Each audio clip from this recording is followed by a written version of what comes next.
اتفضل. Je suis prêt.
Professeur, est-ce que vous voulez qu'on commence tout de suite ou bien qu'on attend que les autres nous rejoignent? Non, il n'y a pas de problème. Je suis à votre disposition. Si vous voulez ajouter quelques minutes, il n'y a pas de problème. Oui, juste pour ne pas trop tarder. Oui, oui. Ok, pour ne pas vous D'accord. laisser attendre, c'est pour ça. أنا ما فهمتش حتى مشكل. D'accord, d'accord.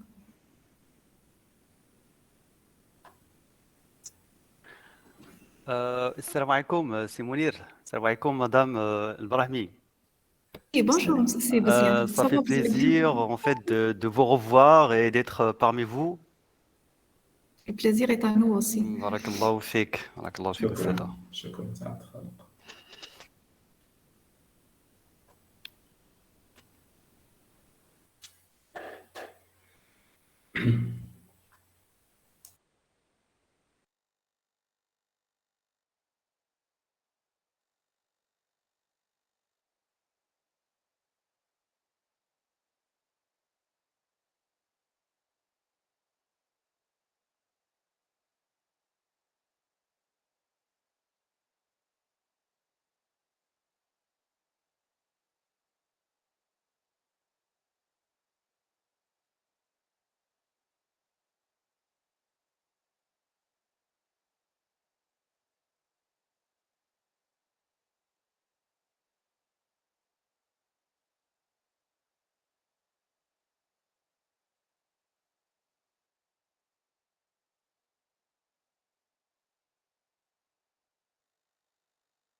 Alors, on commence? Je ne vous ai pas entendu, professeur. Je pense que le micro Oui, est... oui, Oui? j'ai désactivé le micro. Maintenant, il Ah, est. d'accord. Donc, Ça on va. peut commencer? Oui, oui, d'accord.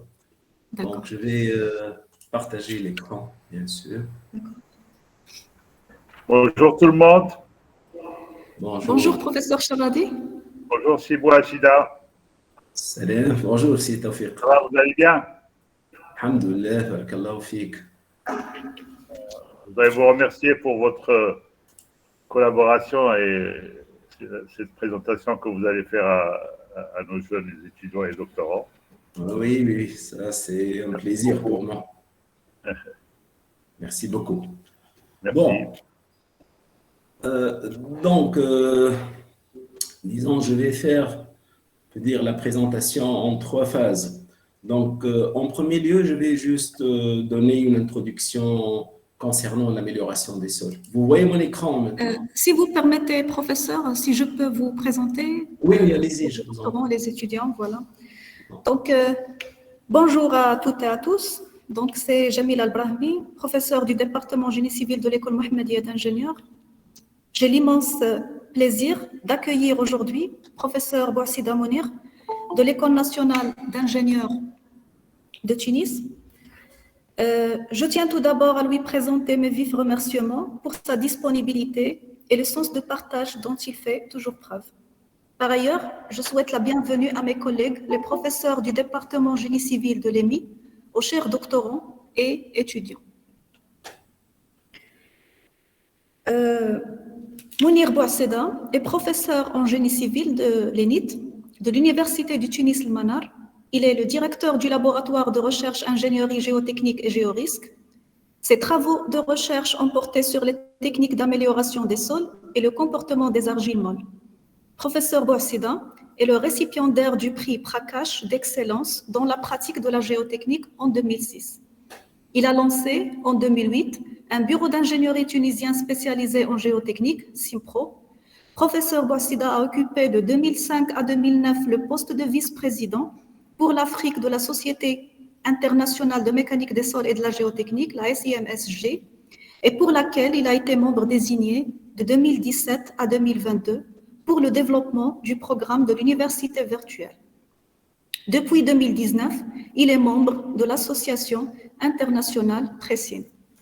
Donc, professeur Bouasseda a eu une longue carrière d'enseignement supérieur, de recherche, de développement et d'expertise dans le domaine de la géotechnique en Afrique depuis 1980. C'est un conférencier reconnu qui a fait plus de 26 conférences plénières et invitées depuis 2006.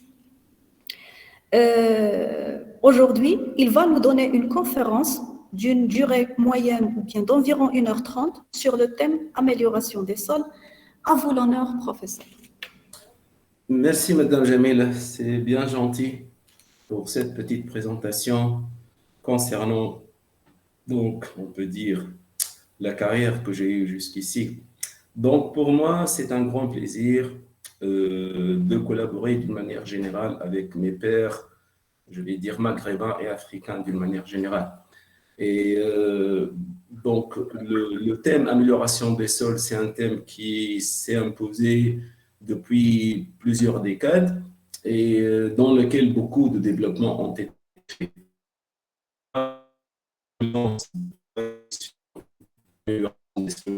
Début des années 90 et il y a eu beaucoup de choses qui ont été faites. Donc aujourd'hui, je vais faire une présentation.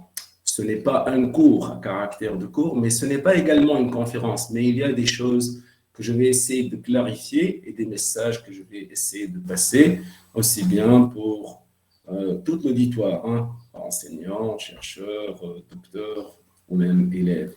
Donc voilà, en guise d'introduction, je peux partir de la question. Pour le géotechnicien, il y a toujours un problème essentiel. Il va dire quel type de fondation je vais adopter si je vais construire un ouvrage. Donc, on sait très bien que le choix de la fondation, il dépend du type de l'ouvrage, notamment des charges à transmettre, l'intensité, leur localisation.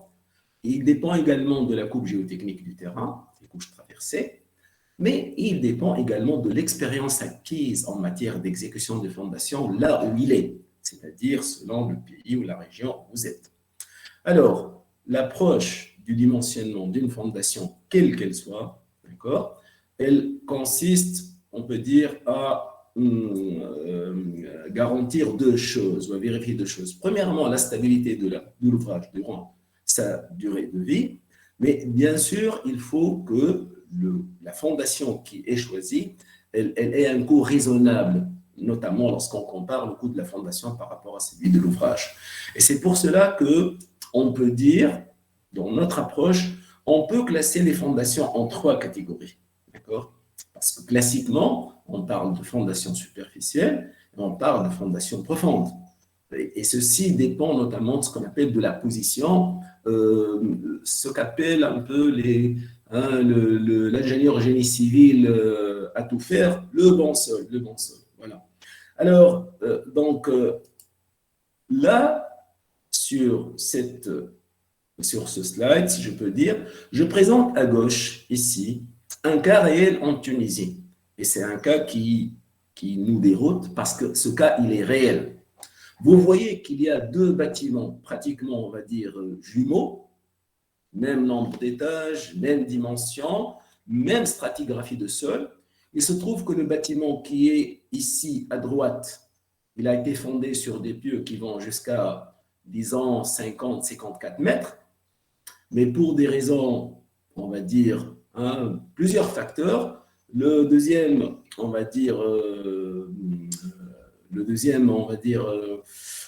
promoteur, si je peux dire, d'accord, il a vu qu'il peut construire ses fondations sur des semelles filantes croisées.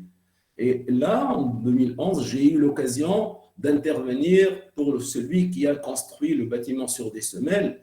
Pour dire quoi? Pour dire que l'action des semelles sur les pieux, d'après, bien sûr, on va dire, une réaction des responsables de ce bâtiment-là, ils vont dire qu'il va y avoir du frottement négatif sur les semelles, des semelles sur le pieu. Et ça va affecter la capacité portante, et donc il va y avoir une instabilité. Alors, ceci, ce n'est pas question de croire et quoi, ça c'est la réalité. Et le bâtiment, il a été construit, il y avait tout un litige, d'accord? Mais finalement, si vous visitez la rue où se trouvent les deux bâtiments sont stables, il n'y a aucun problème. Donc, ceci veut dire, à partir de cet exemple, vous voyez que l'ingénieur géotechnicien, pour une raison ou pour une autre, il peut faire des fondations très coûteuses, il peut faire des fondations relativement à très bon prix. Mais entre les deux, j'ai mis un schéma sur lequel nous allons revenir. C'est le fait de renforcer le sol. C'est de venir dans le sol, on va dire, qui n'est pas très résistant ou très compressible, et on va ajouter un sol relativement meilleur, plus résistant en termes de résistance, et peut-être ayant une rigidité beaucoup plus importante. Donc, l'amélioration des sols, le premier message, c'est toutes les techniques qui permettent de nous donner une fondation intermédiaire entre les fondations superficielles et les fondations profondes. Alors, dans un projet d'amélioration des sols, certainement, nous avons un sol dit à problème qui est rencontré souvent dans les zones côtières, c'est un peu ça. Le but, c'est que nous voulions avoir un coût avantageux de la fondation et une durée d'exécution acceptable. Bien sûr, lorsqu'on va essayer de réaliser, on va dire, ce but-là, il va y avoir des avantages que va procurer l'amélioration du sol.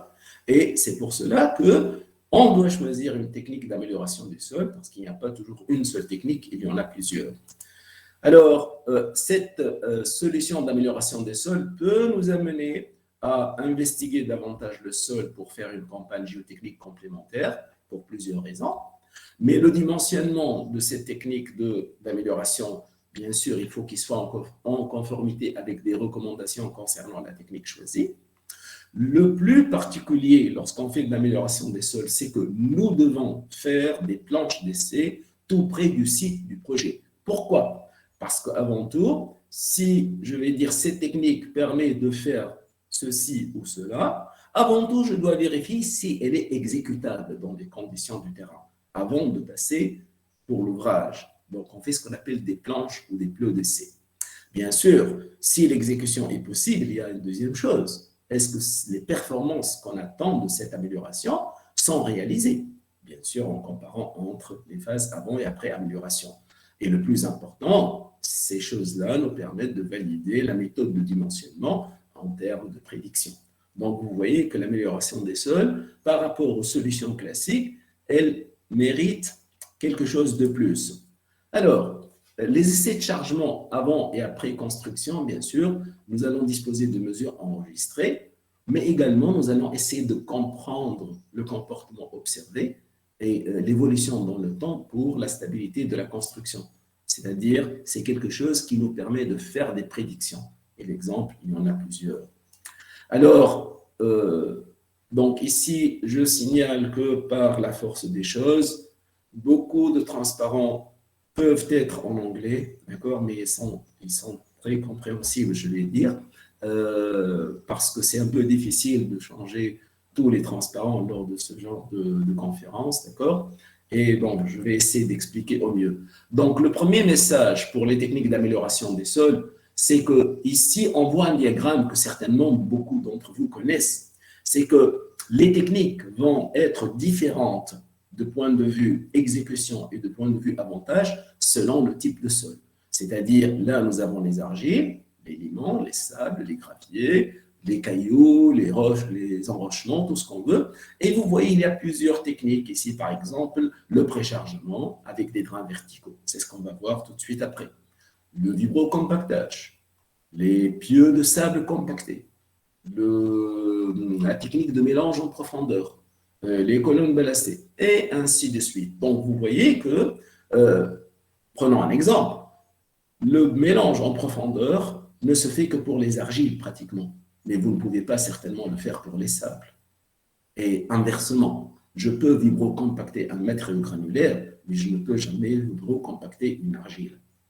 Bien sûr, avec l'intérêt qu'on cherche derrière le vibrocompactage. Alors, bien sûr, ici, j'essaie de donner des messages. Donc, nous, à la limite, depuis l'année 2000, après avoir, on peut dire, gagné une certaine maturité, donc j'ai lancé moi-même l'enseignement du cours Amélioration des sols.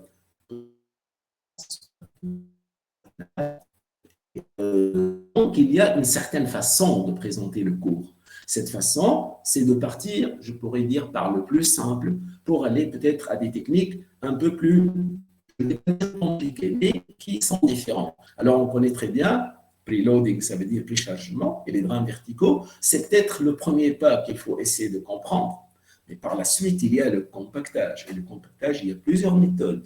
Comment rendre un sol dense, le compacter jusqu'à arriver au vaporocompactage. Bien sûr, il y a par la suite les fondations sur sol renforcées par colonne. Il y a le clouage. Et par la suite, on peut prévoir même une partie pour les gens qui font de la recherche. Parce que moi, je suis passé par cette phase-là. Le travail initial, c'était un travail plus ou moins théorique sur la capacité portante. Et on utilisait des approches du calcul à la rupture pour chercher la capacité portante, pour calculer le tassement, pour utiliser la méthode d'homogénéisation, etc. Alors, vous voyez une chose très importante, ces développements souvent amènent à produire des logiciels et vous allez voir même des méthodes de calcul. Donc, voilà un peu la généralité que j'ai voulu vous présenter pour nous introduire dans le sujet. Donc, c'est quelque chose d'introductif qui ne nécessite pas beaucoup de temps. Alors maintenant, je vais passer, on peut dire, peut-être au premier point de départ. Le point de départ pour nous, c'est comment parler du préchargement des drains verticaux, du dimensionnement, et bien sûr avec des illustrations. Donc ici, on peut dire, c'est pratiquement un chapitre en entier, le premier chapitre qu'il faut comprendre en amélioration des sols, parce qu'il ouvre la voie d'une manière un peu plus facile par rapport aux autres. Donc, on part du préchargement. Par la suite, on va voir le préchargement combiné avec les drains verticaux. Bien sûr, il faut dire qu'est-ce que sont ces drains verticaux. Et on va comparer avec d'autres techniques d'amélioration. Et pour conclure, donc, on sait très bien que, notamment lorsqu'on a dans les régions côtières des sols relativement mous, donc ceux-là, bien sûr, sont très compressibles, ils ne sont pas très résistants et ils posent des problèmes pour des ouvrages qui ne sont pas très bien dimensionnés. Donc, nous allons précharger, c'est-à-dire appliquer par exemple un remblai, on va précharger, et le mot précharger, ça veut dire vraiment c'est un chargement avant le chargement de l'ouvrage qu'on veut construire. D'accord? Alors, en général, lorsque je vais précharger par un remblai, nous allons voir que le tassement, en général, par l'observation, qu'on peut le scinder en trois composantes. Donc ici, vous voyez tout simplement l'axe du tassement, ici, enfin vers le bas le tassement, et là c'est le temps. Et là, vous avez le chargement. On sait très bien, pour construire un remblai, il nous faut un peu de temps. On ne va pas construire un remblai en quelques heures, peut-être, je vais dire quelques jours. Et on voit que lorsqu'on atteint la hauteur du remblai, et cette charge va être maintenue constante pour parler de la consolidation, donc on voit qu'il va y avoir à la fin du chargement du remblai, lorsqu'on arrive à la hauteur maximale, il y a déjà un tassement, c'est le tassement initial. Ce tassement dépend du sol, bien sûr, dépend de la hauteur du remblai.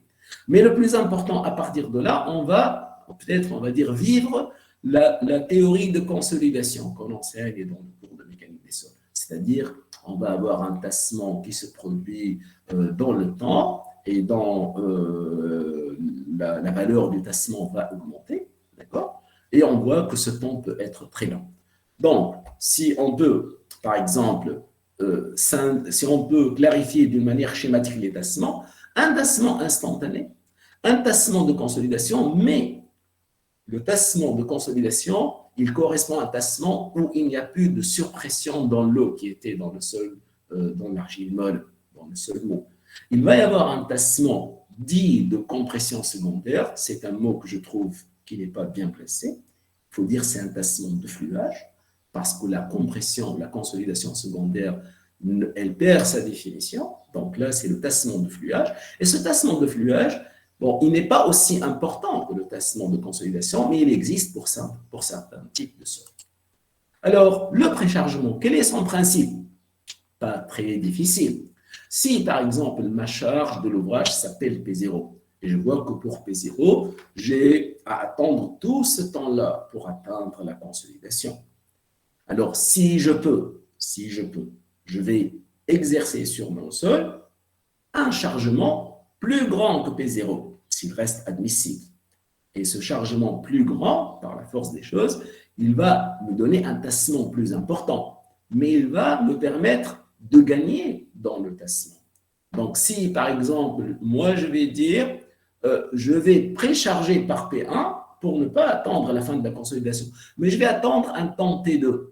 Pour ce temps T2, vous voyez, sur la charge P1, le tassement est égal à SU, par exemple, mais pour P0, il nécessite un temps plus grand. Et c'est ça l'avantage du préchargement. On peut dire qu'il accélère le tassement parce que la charge est plus grande, ce n'est pas parce que la consolidation est plus rapide. Mais le plus important, c'est qu'on sait très bien, lorsque le sol, on le consolide, sa résistance va augmenter, ce qu'on appelle sa cohésion non drainée. Donc, le but du préchargement, avant tout, c'est d'augmenter la cohésion non drainée, et par le fameux degré de consolidation de la théorie de Terzaghi, si je disais une valeur initiale CU pour le temps, par exemple, un T0, d'accord? Si je vais attendre, si je vais aller jusqu'à un temps, on va dire 1, d'accord? Les indices ne correspondent pas exactement au temps, c'est pas grave, mais l'essentiel, c'est que si à la fin de la consolidation, mon CU vaut CU final, bien sûr, qu'est-ce que j'aurais gagné? J'aurais gagné tout simplement à partir de CU0, la différence CUF moins CU0 multipliée par le degré de consolidation. Donc, ici, qu'est-ce qu'on met? Je fais une consolidation partielle du sol, c'est-à-dire lorsque je n'attends pas beaucoup, je ne consolide pas le sol à 100%, mais j'ai gagné l'augmentation de la cohésion non drainée, mais je n'aurai consolidé que le sol partiellement. Bien sûr, quelle est la limitation du préchargement? Bien sûr, pourquoi on introduit les drains verticaux?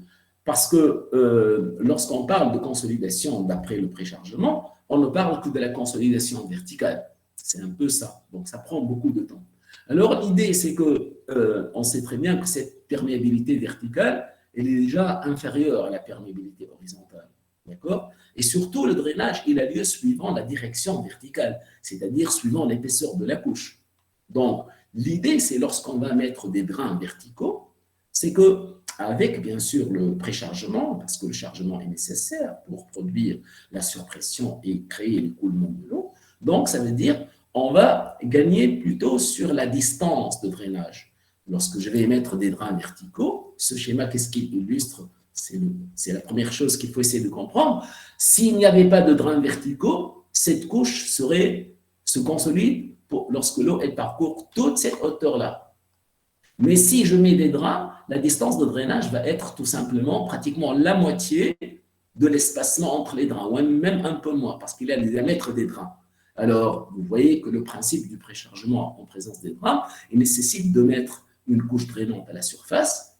Pourquoi? Parce que lorsque l'eau va migrer horizontalement vers les drains verticaux, bien sûr, je suppose que là, il n'y a pas possibilité de drainage vers le bas, l'eau va monter ici, et par la suite, elle va migrer horizontalement. Et vous voyez, bien sûr, que cette chose-là nécessite d'être suivie, parce qu'on peut mettre des tassomètres, ce qu'on appelle des tassomètres. Vous voyez qu'on met des mesures pour suivre le tassement dans le temps, même de la pression interstitielle. On met ce qu'on appelle des inclinomètres au pied des remblais pour mesurer le déplacement horizontal. Donc, ça veut dire que l'idée qu'on aura, regardez bien ici, notre remblai, il était là. Alors, il est devenu ici. Cette différence, plus ou moins, c'est le tassement du sol amélioré par les drains. Et c'est ça l'accélération de la consolidation. Donc, l'avantage des drains verticaux, c'est un peu le fait qu'on favorise le drainage horizontal vers les drains avec une perméabilité horizontale supérieure elle-même à celle de la direction verticale. Donc, si on veut faire une petite comparaison, si j'ai une couche de 10 mètres d'épaisseur, donc il me faut un drainage sur 10 mètres. Si je mets les draps espacés de 1,5 mètre, on va dire même la distance de drainage 1 mètre. Donc, déjà, je gagne sur la distance de drainage de 10 fois. Et bien sûr, la perméabilité est plus importante et on comprend pourquoi l'accélération se fait.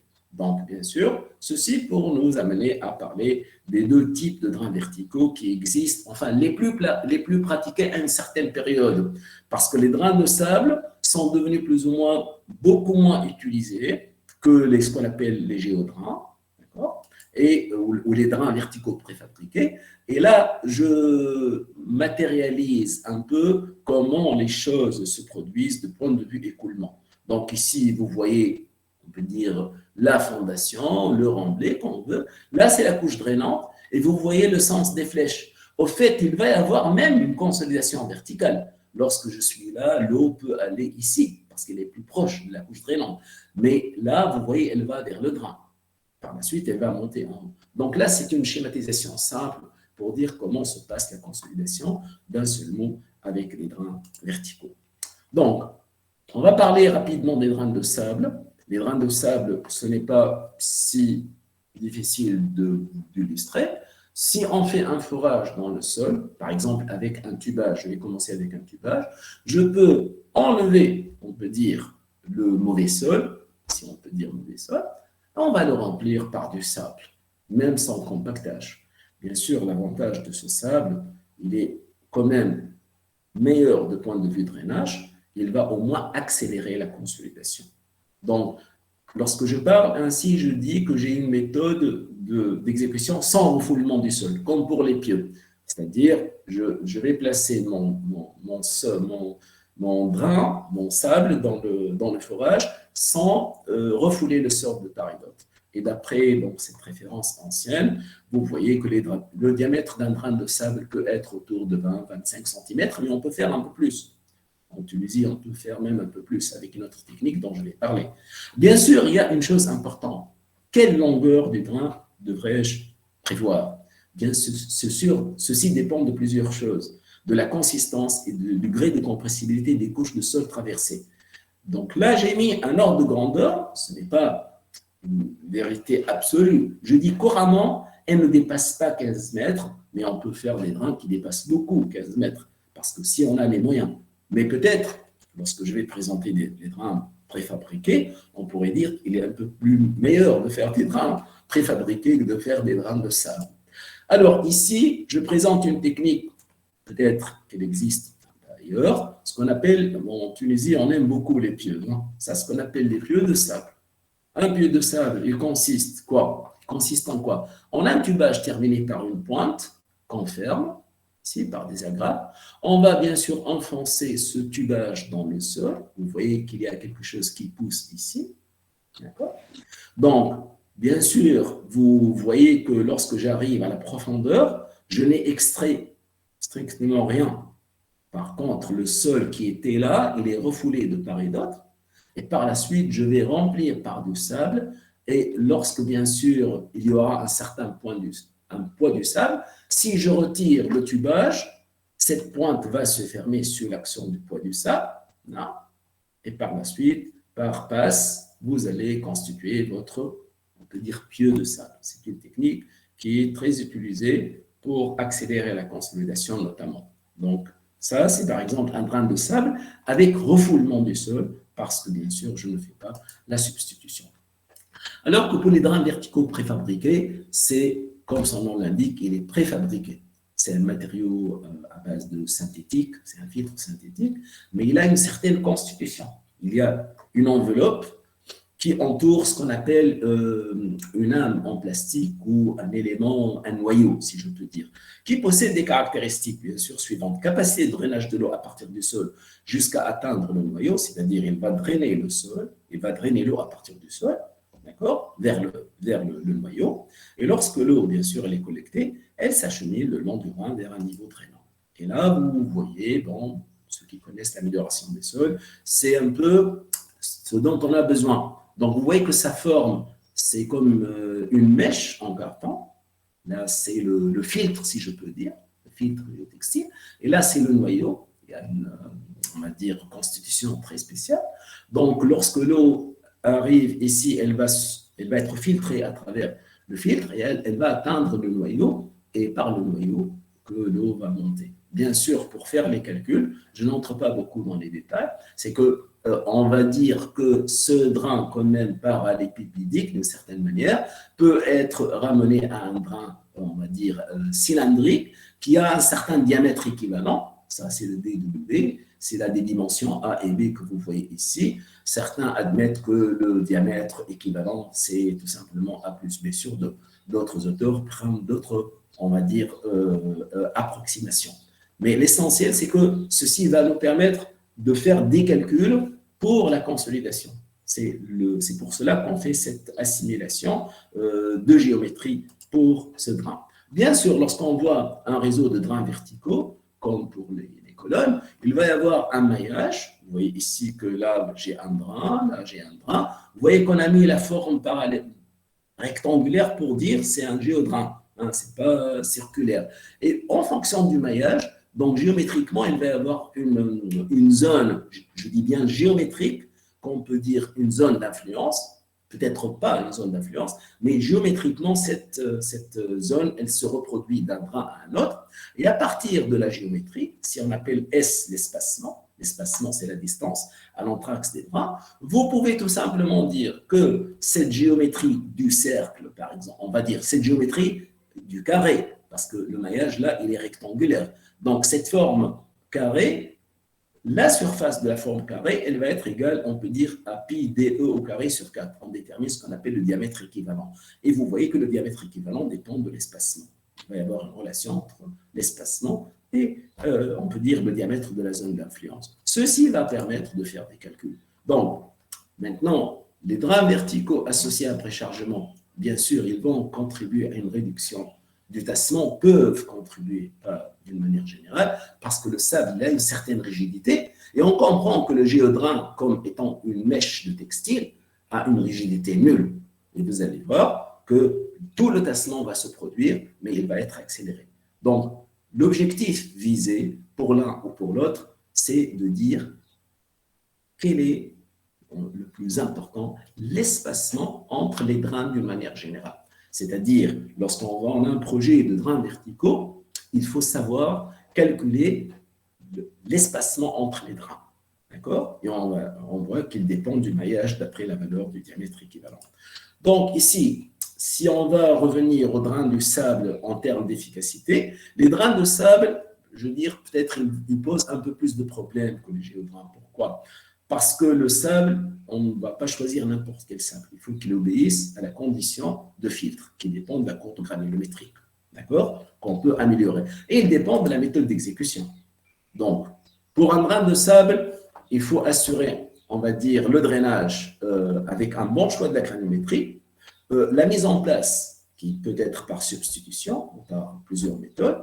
Donc, il faut que le sable mis en place vérifie la condition de filtre. D'accord? Et les conditions de filtre, je ne vais pas entrer dans le détail, ça dépend de la pratique, ça c'est dans un cours d'ouvrage en terre qu'on peut trouver ça, je vais passer. Mais pour conclure, lorsque je vais utiliser des drains de sable, ils ont toujours une durée de vie limitée. Pourquoi? Parce qu'il y a le risque d'obturation par le sol environnant. Lorsqu'il va y avoir écoulement de l'eau du sol fin vers le drain de sable, il va y avoir migration des films, et la migration des films va bien sûr contribuer au colmatage et on peut dire que le drain ne va plus fonctionner à une certaine période. Si j'exécute convenablement ces drains de sable, alors mon seul, on va dire, espoir, c'est qu'il fonctionne pendant la consolidation primaire. Si la consolidation primaire du sol environnement est réussie, c'est que j'ai bien réussi mon projet de drain de sable. Et il y a eu des projets qui n'étaient pas réussis. Je parle bien de cas qui se sont produits en Tunisie. Donc, alors que les drains verticaux préfabriqués, DLP, donc j'ai dit un peu quelle est l'origine, les performances, c'est un drainage efficace, le rôle de filtre, il est bien assuré par le géotextile. Pourquoi? Parce qu'on peut dire il s'interpose comme une barrière pour ne pas laisser les films entrer. Et l'effet de la mise en place, il a un petit problème, parce que la mise en place, elle va, comment dire, elle va perturber, elle va remanier le sol autour. Donc ici, d'une manière très simple, il faut qu'on ait donc l'appareillage nécessaire, notamment un membrane. Et là, vous avez donc tout un rouleau. Je vais montrer des photos. Et donc le drain, il est là. On va foncer le sol par ce membrane, d'accord, et arriver jusqu'à à peu près la profondeur voulue. On va fixer d'une certaine manière le géodrain par un système de sabots que je vais montrer. Et très rapidement, vous allez tout simplement retirer votre membrane et passer, on va dire, au géodrain suivant. Donc, ça veut dire qu'on peut dire l'exécution des géodrains est très rapide par rapport à celle des drains de sable. Ici, d'après cette référence-là, on montre un peu la forme, ce qu'on appelle des sabots. C'est un peu ce qui laisse le géodrain fixé à la base pour qu'il, on va dire, peut-être ne se retire pas sous l'action de l'homme. Donc, c'est comme si un encastrement. Donc, après cette figure-là, ça, c'est la mèche en carton. Il faut qu'elle soit bien attachée à ce petit élément-là qui joue le rôle de sabot pour que le drain, bien sûr, arrive à la profondeur nécessaire. Donc, les effets de la mise en place, c'est un peu qui constitue la particularité. Alors, si je remanie le sol autour du géodrain, la perméabilité horizontale va être affectée parce que j'ai poussé le sol brusquement lors de la pénétration du drain. Il y a même une déformation par cisaillement en faisant expanser le sol latéralement et la performance du drain, elle est réduite et on tient compte de ça dans le calcul. Il y a ce qu'on appelle la capacité de décharge ou le pouvoir drainant. Bien sûr, ceci, il va participer à la réduction de la consolidation horizontale en fonction de la profondeur. C'est-à-dire, on va voir l'efficacité du drain peut être réduite lorsque je vais en profondeur. Bien sûr, ça dépend de la profondeur. Donc, on voit que l'efficacité n'est pas la même en termes de drainage horizontal. Bon, pour revenir un peu au dimensionnement et présenter les choses peut-être d'une manière simple, sans entrer dans beaucoup de détails, lorsque je prends ce qu'on appelle un module très connu en amélioration des sols, la cellule élémentaire ou la cellule unitaire, donc je vais avoir mon diamètre équivalent dont on trouve en fonction de l'espacement. Donc, si j'oublie le drainage vertical, parce qu'il est négligeable par rapport au drainage horizontal, voilà l'équation de consolidation horizontale. On peut montrer cette condition, ça c'est à titre d'exercice, vous pouvez trouver, mais il va y avoir un CH, le coefficient de consolidation horizontale. Alors, ce coefficient de consolidation horizontale, comme pour le vertical, on peut déterminer de cette manière à partir de la théorie de consolidation. Et là, on a des ordres de grandeur entre CH et CV, comme celui des perméabilités KH et KV, dans une certaine marge. Alors, on introduit le facteur temps TH comme pour TP, avec CH, mais la distance devient DE. DE, pas DE sur 2. Et on établit des avals qui nous donnent plutôt le degré de consolidation horizontale en fonction du facteur temps horizontal et en fonction de ce paramètre N. C'est quoi N? C'est le rapport du diamètre équivalent sur le diamètre du drain. N'oubliez pas, le diamètre du drain, c'est le diamètre équivalent. C'est le DW dont j'ai parlé tout à l'heure. Bien sûr, pour le sable, pour le drain de sable, c'est le diamètre du drain de sable. Donc, pour le dimensionnement, toujours, on va avoir à répondre à la question classique. Quel est le temps nécessaire pour atteindre un degré de consolidation horizontale fixé? Bien sûr, les paramètres, comme vous voyez, seront N, donc je mets parfois CR ou CH, c'est la même chose, et DE. Et cette méthodologie, il faut retenir qu'elle est applicable pour tout type de drains verticaux. Alors, lorsqu'on parle de géodrain, et lorsqu'on parle, on va dire, de drains de sable, pour les drains de sable, je peux dans la résolution, qu'est-ce qu'on obtient d'après Ansbo? On obtient que UH il s'écrit sous cette forme-là, d'accord? Avec TH, le facteur temps horizontal. Et ce F-là, on peut dire le facteur F, il dépend de N si je me restreins à la théorie de Baran, C'est-à-dire, je ne parle pas de remaniement du sol et de la réduction de la capacité de décharge.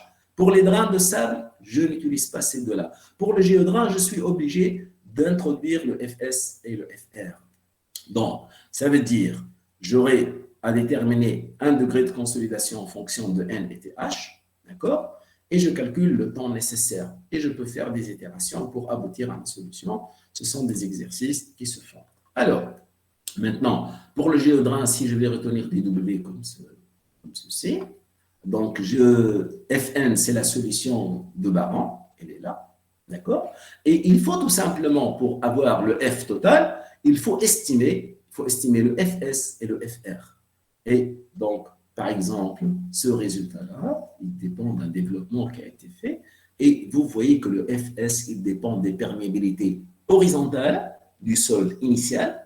Ce qu'on appelle Ks, c'est la perméabilité réduite, c'est-à-dire Kh sur Ks est supérieur à 1. Et il dépend du diamètre de ce qu'on appelle le smear zone, de la zone remaniée. Bien sûr, il est plus grand, il est plus petit que il est plus grand que des W. Et à ce moment-là, vous pouvez calculer le Fs. D'accord? Donc, bien sûr, ce calcul, essentiellement, il nécessite à bien déterminer KH et KS, bien sûr, avec des valeurs de DS estimées d'une certaine manière.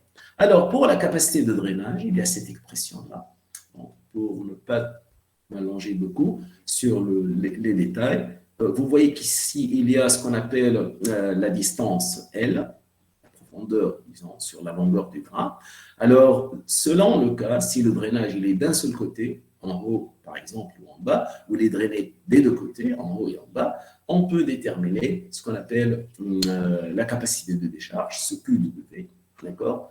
Et bon, en général, le QW, c'est une caractéristique du géodrain qui intervient avec KH pour déterminer le FR, d'accord?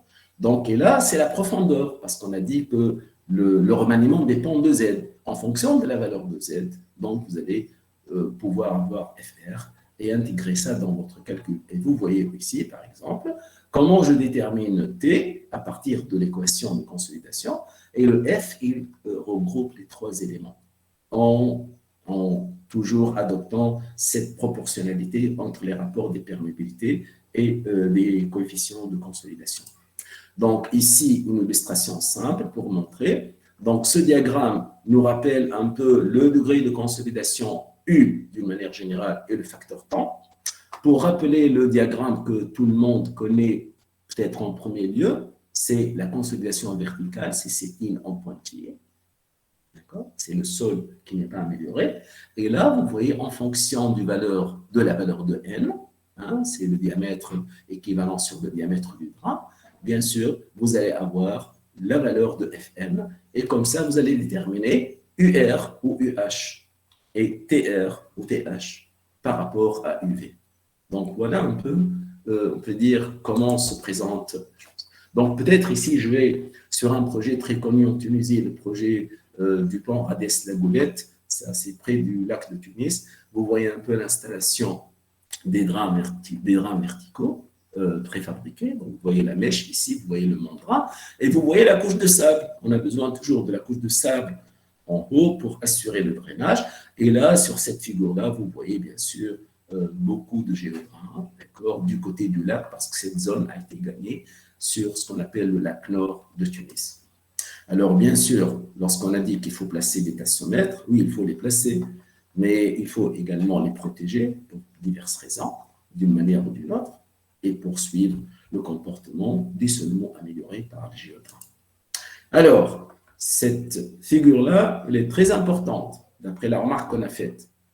Qu'est-ce qu'on voit sur cette figure?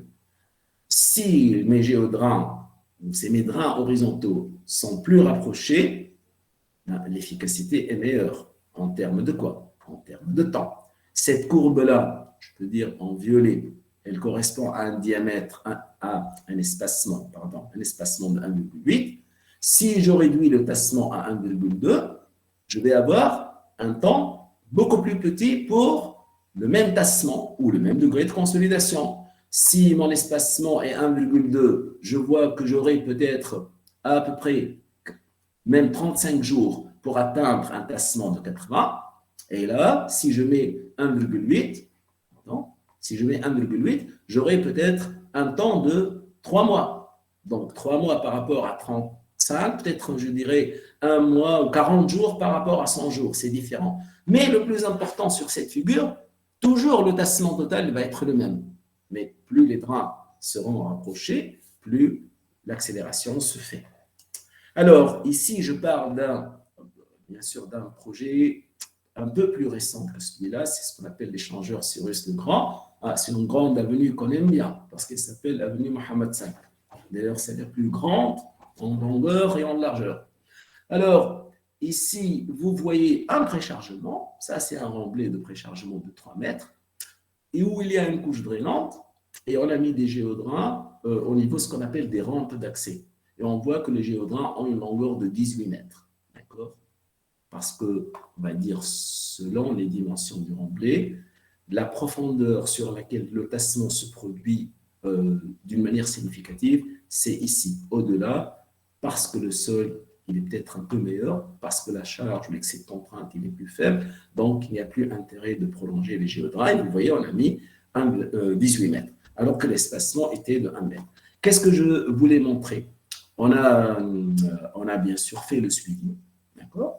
Et vous voyez qu'ici, une vue en plan des rampes d'accès, c'est-à-dire en haut. Là, à peu près, c'est l'axe du remblai.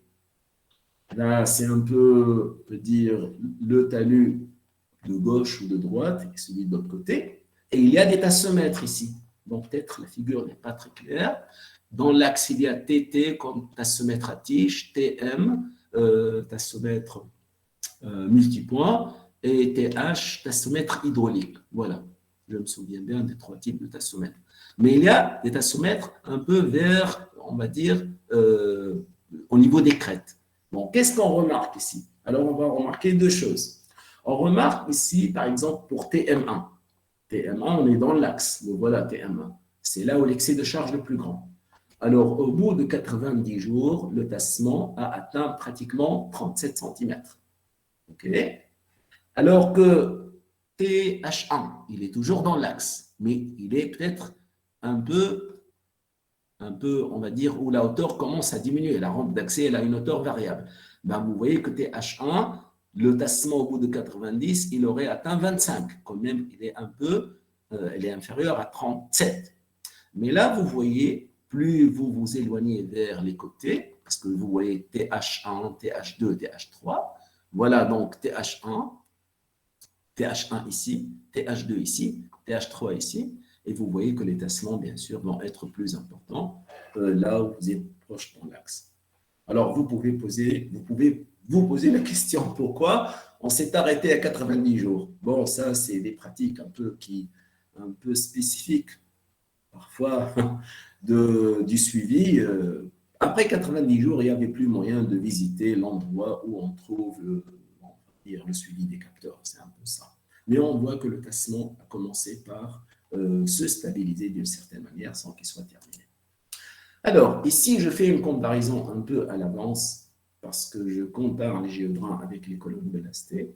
D'après un travail, je vais donner la référence qui est là. Alors, lorsqu'on avait eu le projet du pont Radès-Lagoulé, on s'est dit pourquoi ne pas faire des colonnes ballastées au lieu des drains verticaux préfabriqués. Vous voyez, il y a toujours une analyse qui se fait. Et comme je l'ai dit au départ, la technique, elle dépend de la qualification des gens là où vous êtes. En Tunisie, on ne fait pas beaucoup de colonnes ballastées. On fait pratiquement très peu, pour dire on ne fait pas. Alors, la qualification des entrepreneurs pour les drains verticaux, elle est très bonne. Alors, le renforcement par colonne, il est beaucoup, beaucoup moindre. Bien que la longueur, plutôt la durée, elle est plus longue pour les drains verticaux préfabriqués par rapport aux colonnes. On va revenir à ça. L'impact sur l'environnement, il n'y a pas de problème, mais bien que le coût des colonnes ballastées, il donne une petite baisse, mais finalement, ils ont utilisé les drains verticaux. Donc, ceci pour bien mentionner que l'exécution dépend de la maîtrise des techniques là où vous êtes, bien sûr, et des facteurs inhérents. Si la technique n'est pas dans le pays, on peut, on va dire, la mener. Mais bien sûr, ça a toujours un coût. Alors là, je compare d'une manière générale par rapport à des techniques, parce que j'ai dit de je vais faire des comparaisons. Il y a une technique très connue à l'échelle internationale, consolidation sous vide. Je suis sûr en Tunisie, nous n'avons pas fait d'application de ces techniques, malheureusement, mais il est très intéressant. D'accord? Alors, et là, on compare un peu l'intérêt. J'ai dit au départ que je consolide pour augmenter la capacité portante, bien sûr, via la cohésion entraînée. Donc ici, j'ai mis oui pour tout le monde. Pourquoi? Parce que lorsqu'on consolide, on améliore la consistance, on améliore la résistance à court terme. Donc c'est bon. Pour l'accélération de la consolidation, si je prends le préchargement seul, non, parce que j'attends beaucoup. Je ne gagne que très peu en termes de CU. Donc, il y a un petit, on va dire, une limitation, ce n'est pas un inconvénient par rapport au préchargement avec les drains, bien sûr, verticaux. Alors que la réduction du tassement, le préchargement, non, et le préchargement avec des drains, non. Mais là, on obtient une consolidation partielle, et là, on a l'exécution rapide. Si on va aller vers la consolidation sous vide, c'est à peu près la même chose, mais on va gagner un peu plus sur l'accélération. Pour le renforcement par colonne, on va expliquer pourquoi ceci est possible. Donc, voilà comment peut-on placer, disons, comparer les techniques entre elles. Donc, en conclusion, les drains verticaux accélèrent la consolidation des sols compressibles grâce à la distance réduite de drainage, mi-espacement entre les drains à peu près, et la perméabilité horizontale des sols compressibles qui est toujours meilleure que celle verticale. Bien sûr, la consolidation sous vide associée avec les drains verticaux, elle représente une autre solution qui est intéressante. Elle réduit davantage le temps de préchargement. Et là, j'ai mis, bien sûr, nos références sur le sujet. Je mentionne en particulier cette contribution-là. Une première version de logiciel, elle n'est pas très difficile à faire, qui permet de dimensionner les drains verticaux avec plusieurs, on va dire, avec plusieurs théories, avec plusieurs approches, mais il n'y a pas une très grande différence. Donc voilà, j'ajoute que si ceux ou celles qui veulent avoir beaucoup plus de détails, vous pouvez visiter ma chaîne YouTube où il y a une ou deux conférences sur l'amélioration de manière générale et peut-être vous pouvez comprendre d'autres détails que je ne peux pas fournir ici. Donc, je vous remercie.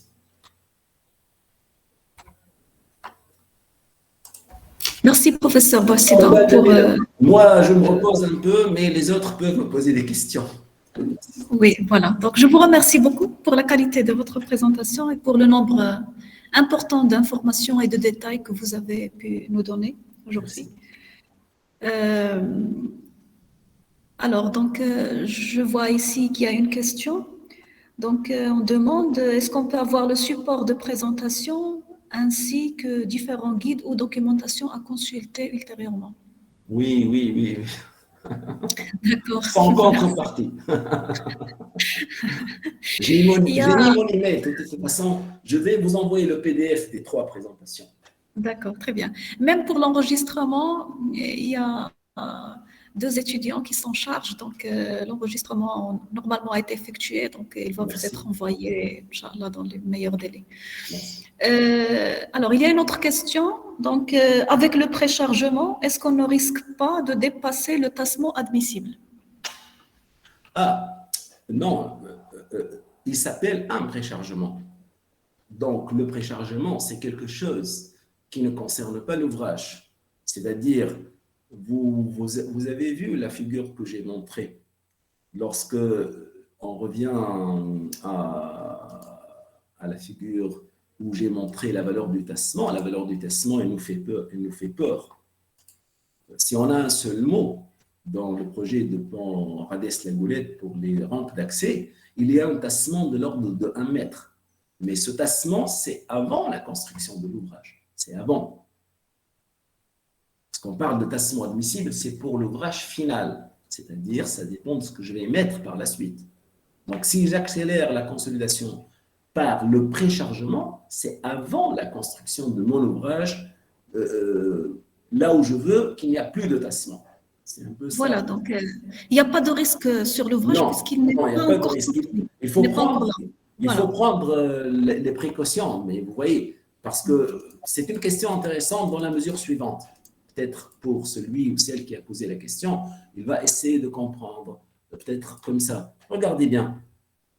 Là, lorsque j'ai montré ce remblai-là, supposons que ce remblai soit un remblai définitif.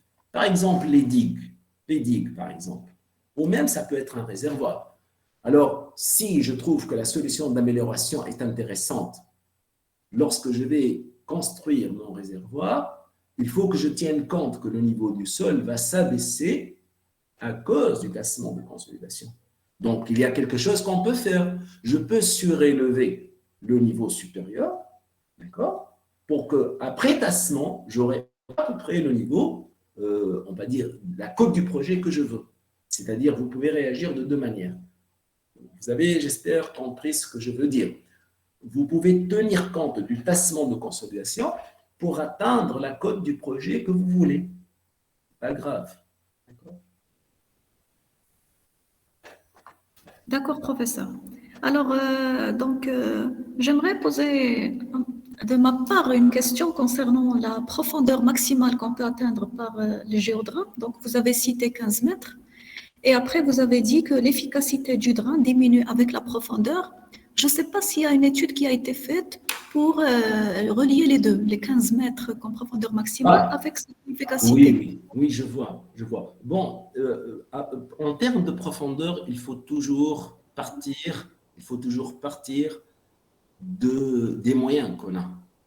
À un certain moment en Tunisie, lorsqu'on a commencé les drains verticaux, on connaît très bien qu'on ne peut pas faire plus de 10 mètres parce que les équipements disponibles ne peuvent pas faire 10 mètres. Mais je me rappelle, dans un projet récent, depuis quelques années, où on a fait le géodrain, on est allé jusqu'à 15 mètres. Donc, c'est une question c'est une question de moyens. Mais je vais évoquer quelque chose qui ne vient pas à l'esprit. C'est une réalité, il faut faire très attention. Les géodrains, lorsqu'ils sont profonds, il faut faire très attention. Comment?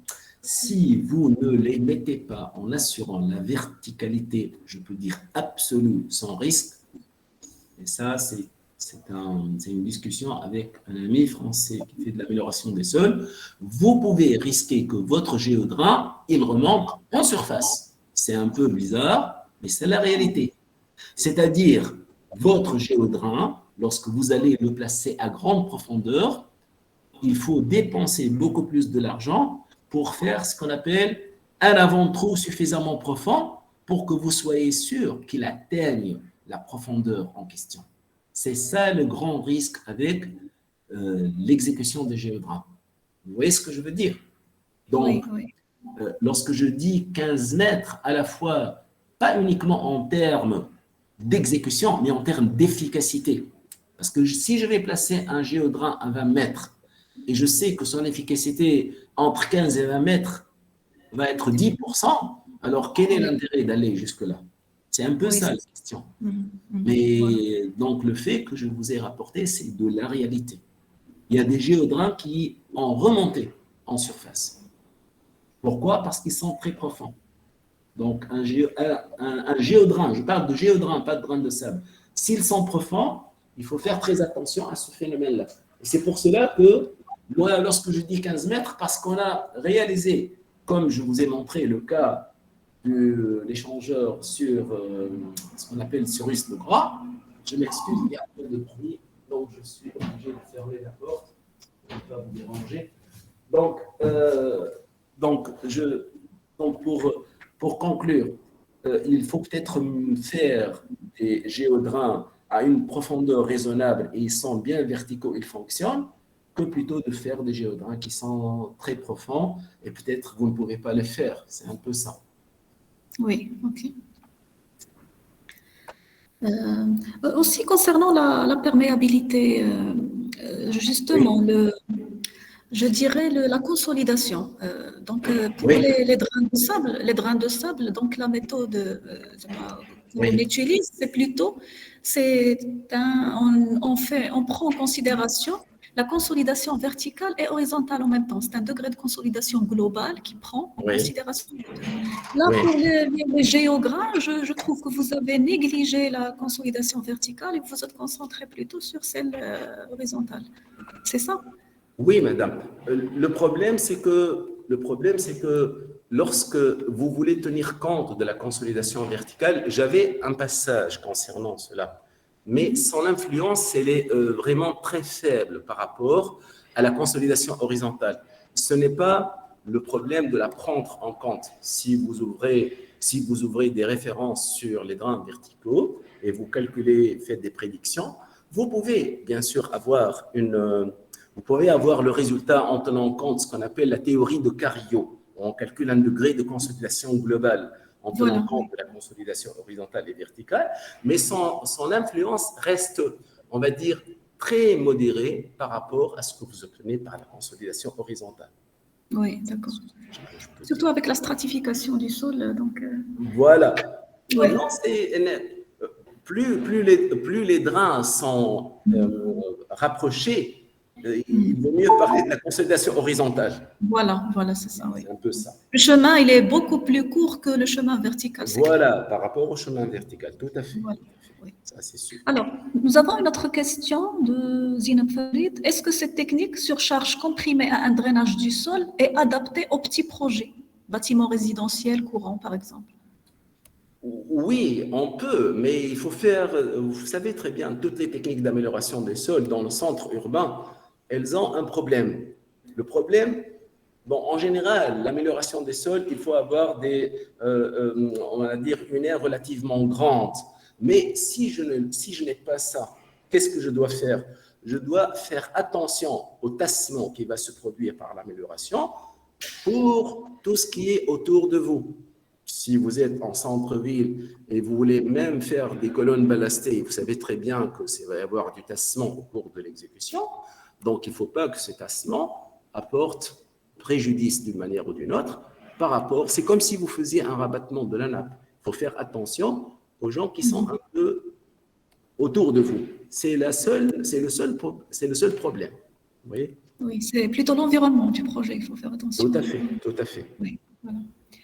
Alors, donc, autre question. Est-ce que ces remblais de surcharge sont compactés comme des remblais ordinaires? La qualité de compactage impacte-t-elle la consolidation? Oui. Je vais dire même un peu plus. Regardez, le remblai, il faut le faire correctement déjà pour atteindre une certaine valeur du poids volumique, de la densité. Bon, oui. Bien sûr, les remblais sont compactés avec une intensité, ce qu'on appelle procteur normal, qui n'est pas très intense. Mais le plus important, c'est que ces remblais vont être par la suite enlevés. Ils vont être remplacés par quelque chose d'autre. Donc, je ne vais pas dire qu'il faut juste... Peut-être dans certains projets, vous pouvez mettre des surcharges. Ça ne va pas être un remblai. Dans certains cas de figure, si vous avez une petite aire, vous pouvez même mettre des sacs de ciment, vous pouvez mettre des poids, etc. Mais en général, on parle de remblai. Pourquoi ? Parce que le remblai, peut-être, c'est une chose qui est contrôlée en termes d'exécution. Donc, c'est vraiment, on va dire, continu, homogène de point de vue propriété. C'est un peu ça. Voilà. Donc, le plus important, c'est d'avoir une matière pondérale, quelque chose de lourd, mais vu que c'est un remblai, il faut le faire comme il faut. Mais il faut qu'elle soit posée d'une manière continue, bien sûr. Voilà, c'est ça, pour assurer, on va dire, un chargement qui est pratiquement continu sur l'air que vous voulez améliorer. Ça. Alors, il y a une dernière question ici. Est-ce qu'il n'y a pas de risque? Est-ce qu'il n'y a pas de risque d'expulsion de drains préfabriqués à cause du frottement latéral? Bon, regardez, le géodrain, comme pour le drain de sable, on ne lui demande d'être efficace que pour assurer la consolidation. Par la suite, il va se déformer, lui-même, le géodrain. Bon, ça ne veut pas dire, c'est-à-dire, je ne pense pas que ce problème se pose. C'est-à-dire, il faut essayer il faut se rappeler que le géodrain, il a une durée de vie limitée pour le projet. On demande au géodrain d'assurer une certaine fonction, mais ce qu'il devienne par la suite, ce n'est plus, on va dire, le souci de l'ingénieur. Donc, ça veut dire, je ne pense pas que ceci puisse se produire. Mais le plus important, c'est qu'il faut soit attaché en bas pour qu'il consolide du haut sur toute la profondeur là où on a mis le géodrain. C'est un peu, on va dire, l'aspect important. Oui. Est-ce qu'il y a des techniques spéciales pour l'attacher? Ah non, écoutez, je pense que ce type de questions, il faut peut-être les poser avec les praticiens, d'accord? Oui, J'ai vu une exécution de géodrin, mais bon, vous voyez, c'est un élément, c'est une sorte d'attache qu'il faut essayer d'entrer dans le sol pour que le géodrin ne parte pas aussi lorsque le membrin il va remonter. oui. Vous voyez, c'est pas quelque chose, je vais dire, de plus compliqué que cela. Vous voyez? Ok. Mais peut-être les moyens de fixation, bien sûr, vont un peu, on va dire, être différents ou mis à jour d'une certaine manière par rapport au projet. Oui. Alors, une autre question. Pardon, Alors, est-ce qu'il y a, merci. Est-ce qu'il y a des guides pour le dimensionnement et l'exécution des drains, géodrains, et pour les autres méthodes aussi d'amélioration des sols, jet Ah oui, oui, scrutching? bon, regardez, c'est très simple. Si vous faites calcul de géodrain sur Internet, vous trouvez même des programmes. C'est pas difficile, c'est pas difficile. Pas difficile. Il y a des logiciels, il y a des gens qui commercialisent des logiciels. D'accord? Oui, C'est pas. c'est ça.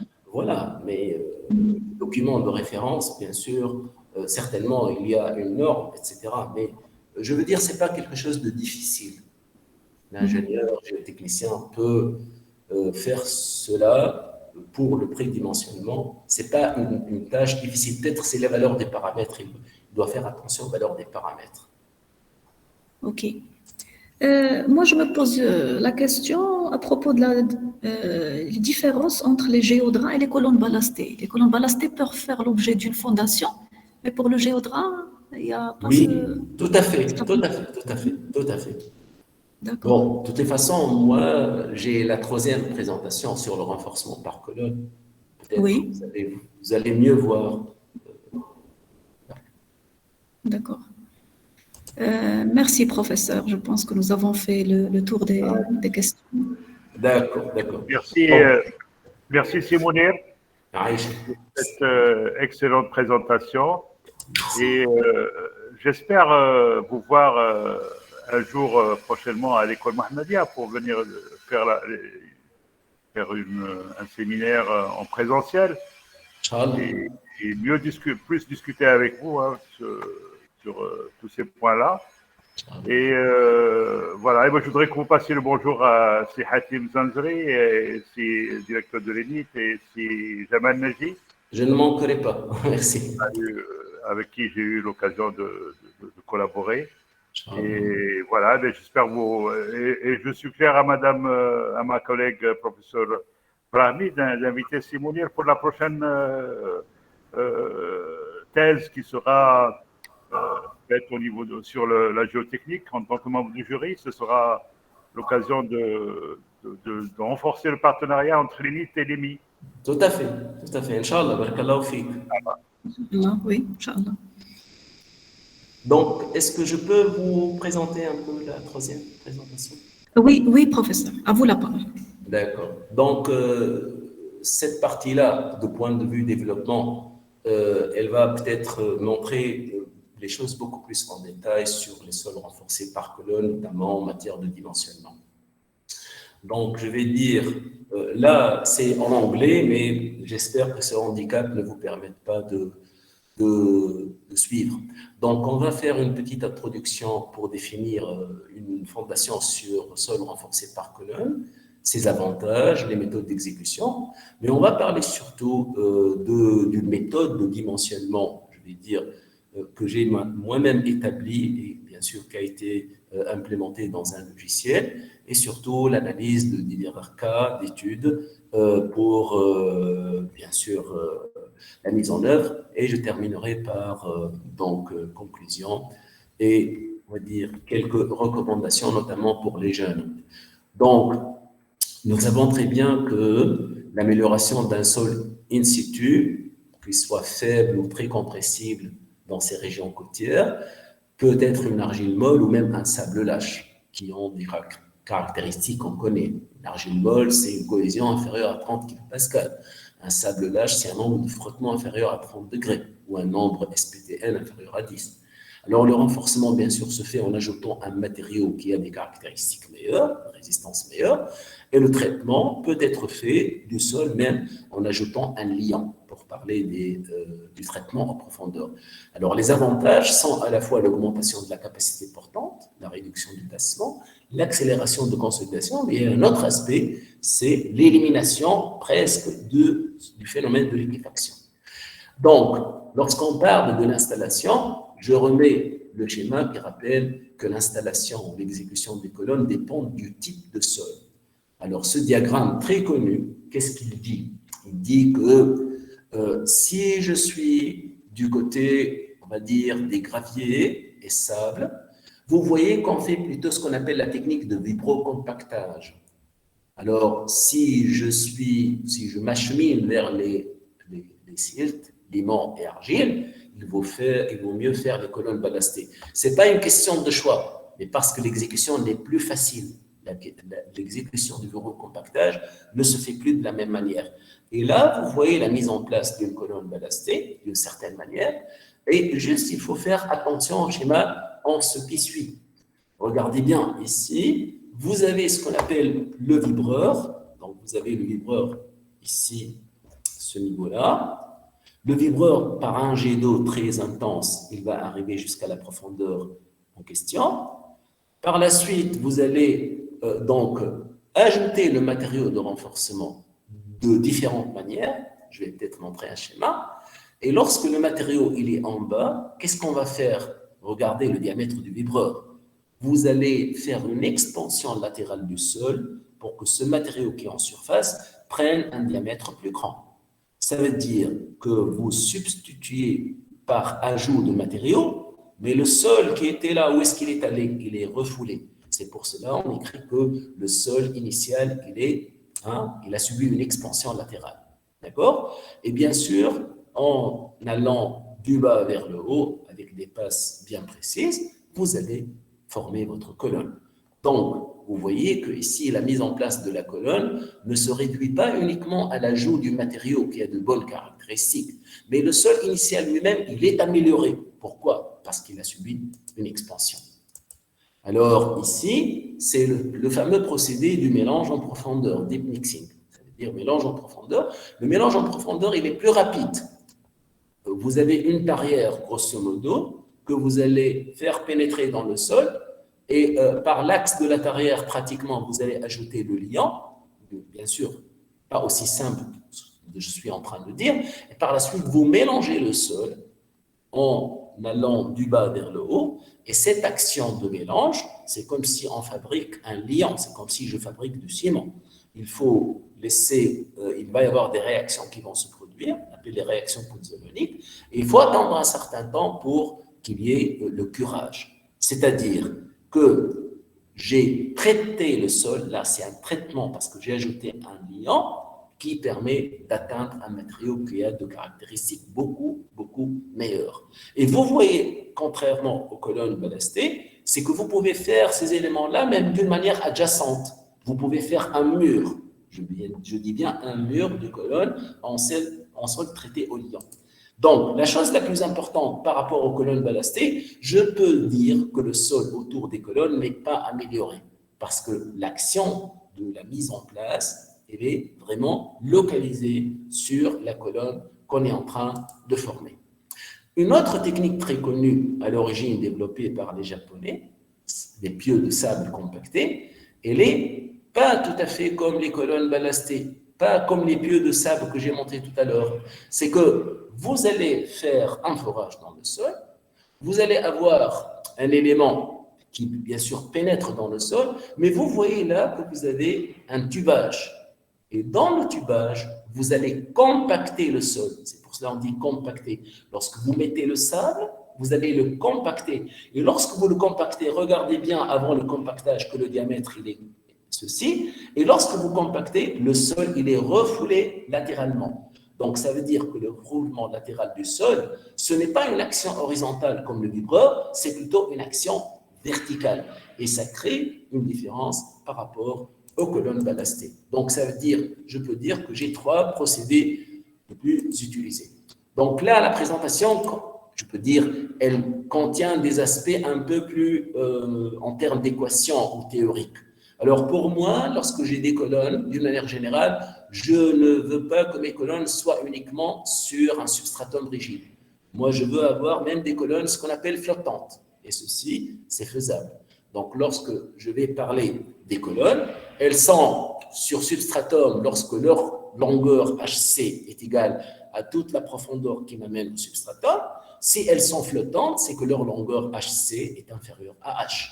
Le plus important, c'est que la surface totale des colonnes sous la fondation, et là j'ai mis un peu des colonnes de différents diamètres, et ce n'est pas ça qu'on fait dans la pratique. Pour dire que pour nous, le paramètre du dimensionnement, c'est ce qu'on appelle le taux de substitution, qui est égal à la surface totale des colonnes, je dis bien la surface totale des colonnes, sur la surface chargée. Sur la surface chargée. Et c'est ça le paramètre le plus important. Donc, d'après les expériences, bien sûr, vous allez avoir les colonnes, on va dire, sable compacté, les colonnes ballastées, vibrocompactage, et les colonnes de sol traité au liant. Et vous voyez qu'il y a des valeurs du facteur de substitution qui sont dans la pratique courante. C'est-à-dire, il est très difficile d'avoir des colonnes ballastées avec un état supérieur à 35. Pourquoi? Parce que vous ne pouvez pas le faire. Tellement il y a l'expansion du sol, vous ne pouvez plus mettre les colonnes dans un sol qui a été vraiment subi une expansion latérale. Et vous voyez que le diamètre des colonnes même, il contient certains ordres de grandeur. Les pieux de sable compactés, par exemple 0,4, 0,6, on peut faire un peu plus, je dis pratique courante. Les colonnes ballastées, c'est très difficile de faire au-delà de 1,2 m et peut-être moins de 0,8. Pour les éléments traités à la chaux, donc le diamètre, il varie dans une autre marge. Ce tableau-là, il est également important. Pourquoi? Pour connaître les valeurs des paramètres de résistance et de déformation. C'est très bien. Si je fais des colonnes ballastées, la plupart des méthodes de dimensionnement nous disent de considérer, par exemple, un module qui serait autour de 10. Mais en réalité, 10, c'est une moyenne, par exemple, entre 5 et 15. Pour le sable qui n'a pas de cohésion, d'accord? Donc, on peut dire que je peux prendre un module 5 plutôt à 10 de celui du sol. Alors que pour les sols traités au liant, c'est un peu plus fort parce que tellement la rigidité augmente, le module de la colonne il peut être même jusqu'à 200 fois. Et c'est ça un peu la différence entre les techniques. Alors, ce qu'on veut dire, c'est que le paramètre le plus important pour le dimensionnement, c'est comment je choisis ce facteur de substitution. Alors, donc ici, je mets des concepts un peu, on peut dire, d'ordre général. C'est-à-dire que lorsque je vais dimensionner la fondation, je garde la même démarche. Je vais vérifier la capacité portante, je vais vérifier le tassement. Pourquoi? Pour optimiser le choix de mon facteur de substitution, taux de substitution.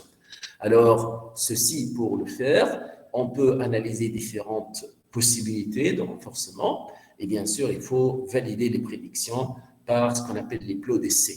Mais le plus important, c'est que toujours ne pas oublier que l'exécution elle est possible ou non pour atteindre les performances, on va dire, attendues. Donc, en termes d'études du comportement de la fondation sur sol renforcé par colonne, on fait souvent des essais en labo, essais sur modèle réduit. On peut faire des essais de chargement réel et bien sûr, on peut faire les calculs numériques avec les logiciels connus. Le premier modèle, c'est ce qu'on appelle la colonne isolée ou la tranchée. Ce sont des éléments simples de renforcement pour lesquels on peut faire des prédictions. Le modèle le plus courant qui est utilisé beaucoup plus dans les méthodes de calcul, c'est la cellule composite qui correspond un peu, on va dire, aux conditions de l'essai eudométrique. Vous voyez qu'il y a une colonne qui est entourée d'un cylindre de diamètre de rayon B. C'est un peu le rayon de la zone d'influence dont on a parlé tout à l'heure. Et le taux de substitution est égal au carré du diamètre de la colonne sur le carré de ce diamètre d'influence. Alors que, bien sûr, nous, en ce qui m'intéresse pour développer la démarche, si vous faites une revue de la littérature, il faut bien comprendre que selon les auteurs, selon les techniques, il y a différentes méthodes et différents modèles de calcul. Si vous prenez le deep mixing, par exemple, Terrashi, Tanaka, Brahms, etc., Il y a différents modèles. Il y a des essais sur modèle réduit et on utilise pour la capacité portante, l'essentiel c'est que lorsque je veux analyser le groupe de colonnes, il n'y a que le cadre on peut dire de calcul à la rupture, on ne peut pas dire l'analyse limite. Alors que pour le tassement, c'est un peu plus peut-être varié. C'est-à-dire, on peut utiliser, vous voyez, regardez, la majorité des méthodes utilisent le concept de cellules élémentaires. Il y a à un certain moment juste cette contribution-là par Brooms qui considère le groupe de colonnes. Alors nous, on a travaillé beaucoup sur ces aspects-là. D'accord ? Je vais vous le montrer à travers les développements. Alors, il y a, comment dire, il n'y a pas une vérification qui se fait d'une même manière pour la capacité portante et pour le tassement. Et il y a toujours des méthodes qui dépendent du procédé d'exécution.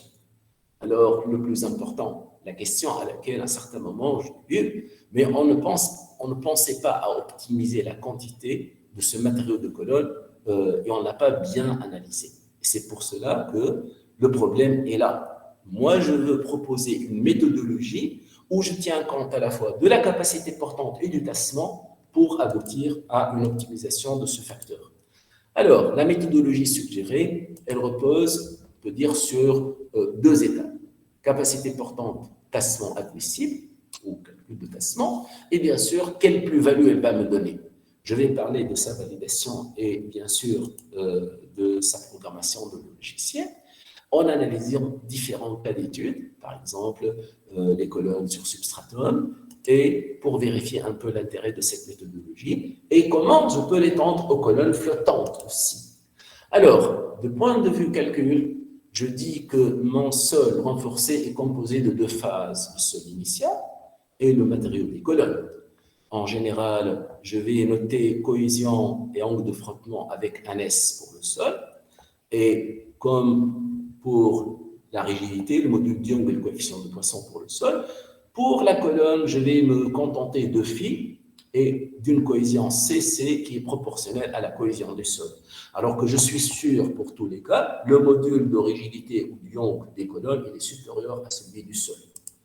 Alors maintenant, dans le cadre de l'analyse limite, on peut vérifier que la capacité portante ultime du sol renforcé, Reinforced Soils, l'indice, il peut s'écrire toujours sous cette forme-là. Si état est le facteur de substitution, je peux trouver une solution sous la forme 1 moins état fois la capacité portante du sol, plus état fois la capacité portante ultime de la colonne. Je mets ultime pour dire rupture. Alors, si j'introduis un coefficient de sécurité F, c'est très bien qu'il peut aller jusqu'à 3 pour les sols sur des fondations superficielles. Alors, je peux écrire l'expression de la capacité portante admissible, comme allowable. Je divise par F. La valeur à la rupture, je divise par F. Alors, à partir de là, qu'est-ce que je vais dire? Que le chargement réel ne doit pas dépasser cette valeur admissible. C'est un peu ça. Ça, c'est donné par le projet. Ça, c'est la surface de la fondation. Et j'ai créé cette condition-là. Alors, cette condition-là, qu'est-ce qu'elle me permet de déterminer? Elle me permet de déterminer si mon sol n'est pas capable d'absorber la contrainte réelle, c'est que je détermine un taux de substitution minimal qui me permet d'augmenter la capacité portante. Là, je ne parle pas de tassement, parce que le tassement, je ne peux en parler que si j'aurais parlé, bien sûr, que la capacité portante admissible est vérifiée. Et la méthodologie dit, il ne faut pas oublier que je peux calculer un facteur de substitution minimal pour gagner sur la valeur de la capacité portante si elle n'est pas vérifiée pour mon projet. Donc ça, c'est une première étape pour dire que le facteur de substitution que je cherche, il doit être au moins égal à état min pour vérifier la capacité portante. Alors, maintenant, l'interprétation, c'est que j'augmente juste ce qu'il faut pour vérifier la capacité portante. Alors, si mon calcul me donne un état min égale 0, mais c'est évident, ça veut dire que je n'ai pas besoin de renforcer pour augmenter la capacité portante. Peut-être je vais faire autre chose. Maintenant, on passe au tassement. Donc, le tassement, n'oublions pas que le tassement total, c'est toujours le tassement du sol renforcé, plus le sol non renforcé, et que le tassement du sol renforcé, je le traite dans le cadre d'un groupe de colonnes, d'accord, sur substratum. Alors, d'après un article connu sur la revue française de géotechnique, en utilisant les méthodes variationnelles, nous avons pu établir que le tassement du sol renforcé, il est limité par un majorant. Vous voyez ici un plus majorant. Et ce majorant, il contient une expression que j'ai introduite tout à l'heure pour la cohésion, alors qui peut être sous la forme suivante, état EC plus 1 moins état ES. Alors, au fait, ça, c'est ce qu'on appelle le module homogénéisé du sol, mais le module renforcé du sol, je ne le connais pas. Mais il est certainement plus grand que la valeur E. On a montré que ce module-là, il est supérieur à celui-là. Ça veut dire, c'est comme si je vais avoir une borne supérieure du tassement du sol renforcé, et ceci est bien, parce qu'en pratique, l'ingénieur, il va vous dire, s'il vous plaît, ne dépasse pas ce tassement-là. Alors, en introduisant ce qu'on appelle le tassement admissible, qui est la somme du tassement du sol renforcé plus celui du sol non renforcé, alors je vérifie avant tout le étamine que j'aurais déterminé. Peut-être j'ai un étamine. Il faut vérifier est-ce que le tassement, est-ce que l'étamine est suffisant pour vérifier le critère de la capacité portante. Bon, ici j'ai mis pour illustrer, peut-être pour un sablonnage il serait oui, mais peut-être pour les sols très compressibles, il va être non. C'est-à-dire, je vais avoir à augmenter ce facteur de substitution qui serait insuffisant. Le plus important, c'est lorsque j'écris cette égalité-là, à partir de l'équation que j'ai mise tout à l'heure et que je vais reprendre. Chose intéressante, vous pouvez identifier un état max. Ça veut dire, en vérifiant que le majorant du tassement du sol renforcé doit être inférieur à une valeur admissible que le maître de l'ouvrage fixe, je veux déterminer un état max qui est donné par cette formule. Et de là, la conclusion importante, c'est que la valeur optimisée du facteur de substitution, elle va être comprise entre la valeur minimale, si elle existe, et la valeur maximale que je viens de déterminer. Et c'est là que je dois chercher mon facteur de substitution. Et à ce moment-là, n'oublions pas que le tassement du sol renforcé, parce que les colonnes constituées souvent par un matériau drainant, elle accélère la consolidation. Donc, le problème le plus important, c'est le tassement du sol qui n'est pas renforcé, qui est en bas pour les colonnes flottantes. Alors, de là est née cette méthodologie, et je pense que l'article qui est ici référencé, il explique très, très bien cette méthode sur divers cas d'études, et on peut dire, cette méthodologie, elle me permet d'obtenir la valeur optimale du taux de substitution, tout en vérifiant la capacité portante et le tassement à la fois. C'est-à-dire, c'est une méthode de dimensionnement qui joint les deux à la fois. En plus, je n'ai pas parlé de n'importe quel procédé. Cette méthodologie s'applique pour tout type de colonne ou de renforcement par colonne. Le plus important, c'est qu'on a élaboré un logiciel à partir de cette méthodologie. Bon, ici, je passe très rapidement. Il y a une start-up qui a été constituée vers à peu près 2005-2009 et à partir de laquelle le projet de bureau d'études a été bien sûr créé. Et le plus important, c'est que la majorité des résultats ont été faits dans le cadre de l'unité de recherche où on travaillait, qui est devenu un labo. Et voilà les références les plus intéressantes, on va dire, avant de publier en 2014. Alors, le premier cas tunisien qui permet de bien illustrer la méthodologie, il est vraiment un cas, on va dire, qui est sur mesure. Pourquoi?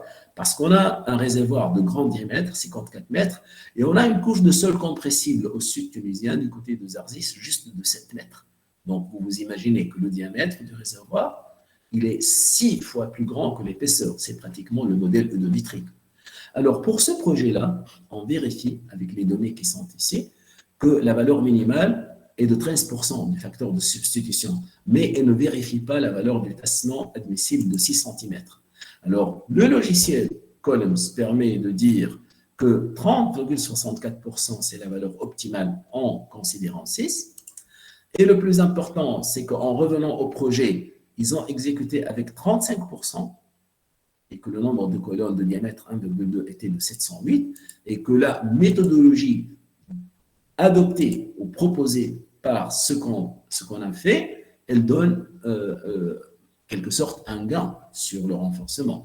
Alors ici, je montre une courbe intéressante qui donne à peu près le tassement, parce que ça, c'est le module du tassement, on va dire, homogénéisé sur celui du sol, en fonction de différentes méthodes. Ces méthodes sont très connues. Méthode française, méthode Balam et Bouker, la méthode de Shaw.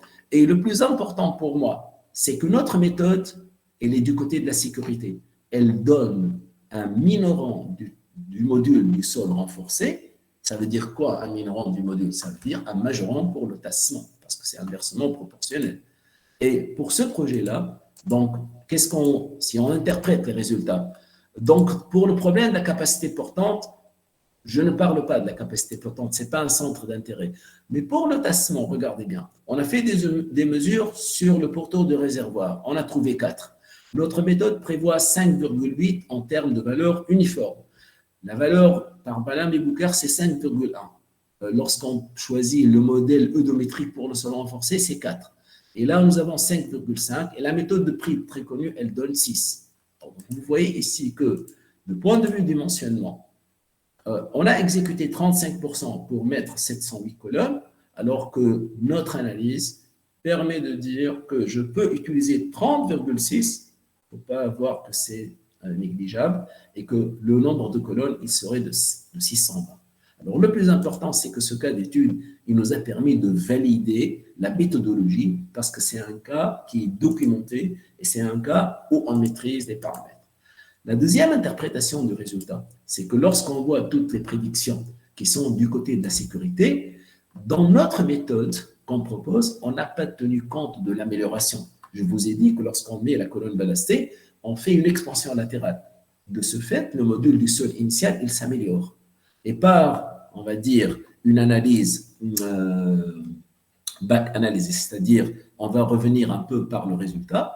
Si je prends mon tassement de 4 cm et si je mets la valeur du facteur de substitution 35% avec EC égale 10 ES, ben je trouve que le module du sol initial est devenu après renforcement 1,4 ES, c'est-à-dire que je n'ai pas tenu compte de l'augmentation du module du sol initial par la mise en place pour avoir les 4 cm parce que moi, j'ai tout simplement considéré qu'il y a 6. Donc, ça veut dire que l'amélioration du sol initial due à la mise en place de la colonne, c'est un fait réel et il faut en tenir compte. Bon, je vais parler un peu, je peux dire, des performances. Donc, rapidement, je me réduis à ce cas-là.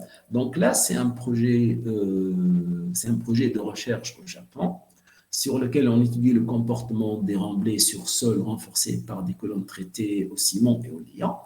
J'ai eu même l'occasion de discuter avec cet auteur-là, d'accord, pour tout simplement lui demander la question qui m'intéresse, parce que dans leur projet, ils prennent toujours état égal 30%. Alors, lorsque je discutais avec lui, je lui dis comment vous déterminez le 30%? Il me dit on le détermine par expérience. Je lui dis c'est pas convaincant pour moi. Alors, je vais essayer de vous montrer un peu comment on peut le 30% gagner beaucoup et en ayant des valeurs, je dirais, du côté de la sécurité. Alors, les colonnes étaient flottantes de longueur 8,5 mètres et on a mis 30%. Alors, d'après le logiciel Columns, on part des observations du remblai. Ces observations du remblai, ils donnent le tassement du sol renforcé en fonction du temps, d'accord? Et ils donnent le tassement en divers points. On veut dire ici, ça c'est le tassement, on peut dire entre les colonnes. Ça c'est le tassement en tête de la colonne. Ça c'est le tassement du sol en profondeur et ça c'est le tassement dans la zone renforcée. Bien sûr, on voit très bien que le tassement du sol renforcé, il commence déjà par une valeur, on peut dire, à la fin du chargement, qui est environ ici. Vous voyez, end of construction, ça veut dire ils ont terminé le remblai. À partir de 110 jours, donc, on a ce tassement. Et que par la suite, il n'y a que cette augmentation de tassement pour le sol renforcé. Alors que dans le sol n'est pas renforcé, vous voyez que la valeur, elle est là. Mais il y a deux valeurs à considérer. Si je suis sur les colonnes, bien sûr, les colonnes sont rigides, le tassement va être un peu plus petit. Si je suis entre les colonnes, il va y avoir un tassement plus grand. Et ça, c'est mauvais.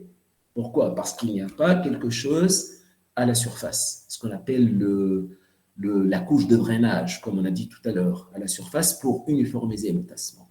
Alors, ça c'est un détail. Mais pour nous, si j'utilise le Lozy-Shell Columns, voilà le tassement admissible en centimètres en fonction du facteur de substitution. Et voilà le tassement du sol renforcé. Donc, il y a bien une différence. La différence, bien sûr, c'est le tassement, on peut dire, du sol non renforcé. Alors, voilà, tassement du sol non renforcé. Alors, ici, le étamine pour ce projet est de l'ordre de 12, avec leurs données. Alors que pour 30, voilà ce que j'obtiens pour 30. J'obtiens un tassement du sol renforcé qui est là, de l'ordre de, on va dire, 12 au mieux. D'accord? Alors que si je me réfère à cette courbe-là, le tassement du sol renforcé, il est de 15. D'accord? Alors, le plus important, c'est que les deux facteurs de substitution sont bien différents. Celui-là, il est 30 et celui-là, il est 20. Alors, mais il y a une question très simple et évidente. Regardez bien la valeur entre les deux tassements du sol renforcé qui se produit à court terme. Il y a juste 15 moins 12. Il y a un tassement de 3 cm. Et c'est là la chose la plus importante. Je peux tout à fait offrir, si je peux dire ainsi, plus de 3 cm pour réduire la substitution de 30 à 20. C'est-à-dire, je vais gagner combien? Je vais gagner le rapport, donc, je veux dire un tiers en termes de facteur de substitution. Et vous voyez que Columns, il a fait une prédiction de 12,6 parce que, bien sûr, c'est une valeur calculée en élasticité linéaire et que l'observé, comme je l'ai dit, il est de 19 cm, comme je viens de le montrer. Donc, ici, qu'est-ce qu'on peut dire? On peut dire que grâce à ce logiciel simple et en disposant de données fiables, vous pouvez vraiment montrer que votre dimensionnement fait par n'importe qui, il est surdimensionné ou il est peut-être fait d'une manière un peu adéquate. Donc, j'ai eu l'occasion en 2009 de suivre un projet au Bénin. Là, on a fait des colonnes ballastées dans des conditions un peu très spéciales. C'est-à-dire que c'est un bâtiment R+4 et dans lequel il y avait juste des semelles superficielles. On a mis sous chaque semelle une colonne ballastée. Mais il se trouve que ni l'entrepreneur ni le maître de l'ouvrage était capable de comprendre. Mais l'entrepreneur, d'ailleurs, c'est un entrepreneur marocain très smart, très intelligent. Donc, il a eu l'idée de faire des colonnes ballastées avec un ballast très, très bon. Mais il m'a dit, j'aime bien que vous leur expliquiez un peu ce qui se passe pour, on va dire, les tranquilliser vis-à-vis de la solution. Donc, le renforcement a été fait pour augmenter la capacité portante du sol. D'accord? Et là, je montre un peu la disposition des colonnes. Ça, c'est des semelles de 1,8 m de côté, carré. Les colonnes étaient trop rapprochées, les colonnes 0,92 m. Je vais vous montrer des photos, mais elles étaient des colonnes flottantes. Il n'y avait juste que 4 mètres entre la pointe des colonnes et le substratum rigide, qui n'est pas très loin d'ailleurs, à 12 mètres.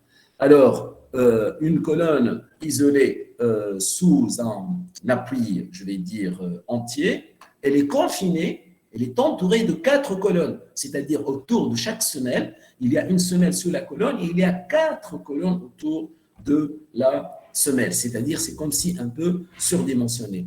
Donc là, je montre un peu le vibreur qu'ils ont utilisé, mais la qualité du ballast, elle est très très forte. Vraiment, c'est quelque chose de très bien.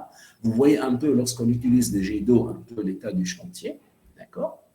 Là. Et là, c'est un projet qui était suivi notamment par des Chinois. Et là, on montre un essai de chargement qui est juste fait par une pelle chargeuse. Regardez bien. Là, on chargeait par le poids de la pelle le tassement sur la colonne, le sol renforcé par la colonne. Alors, on voit que globalement, on a augmenté la capacité portante avec un taux de substitution de 20% en colonne flottante, de 50%.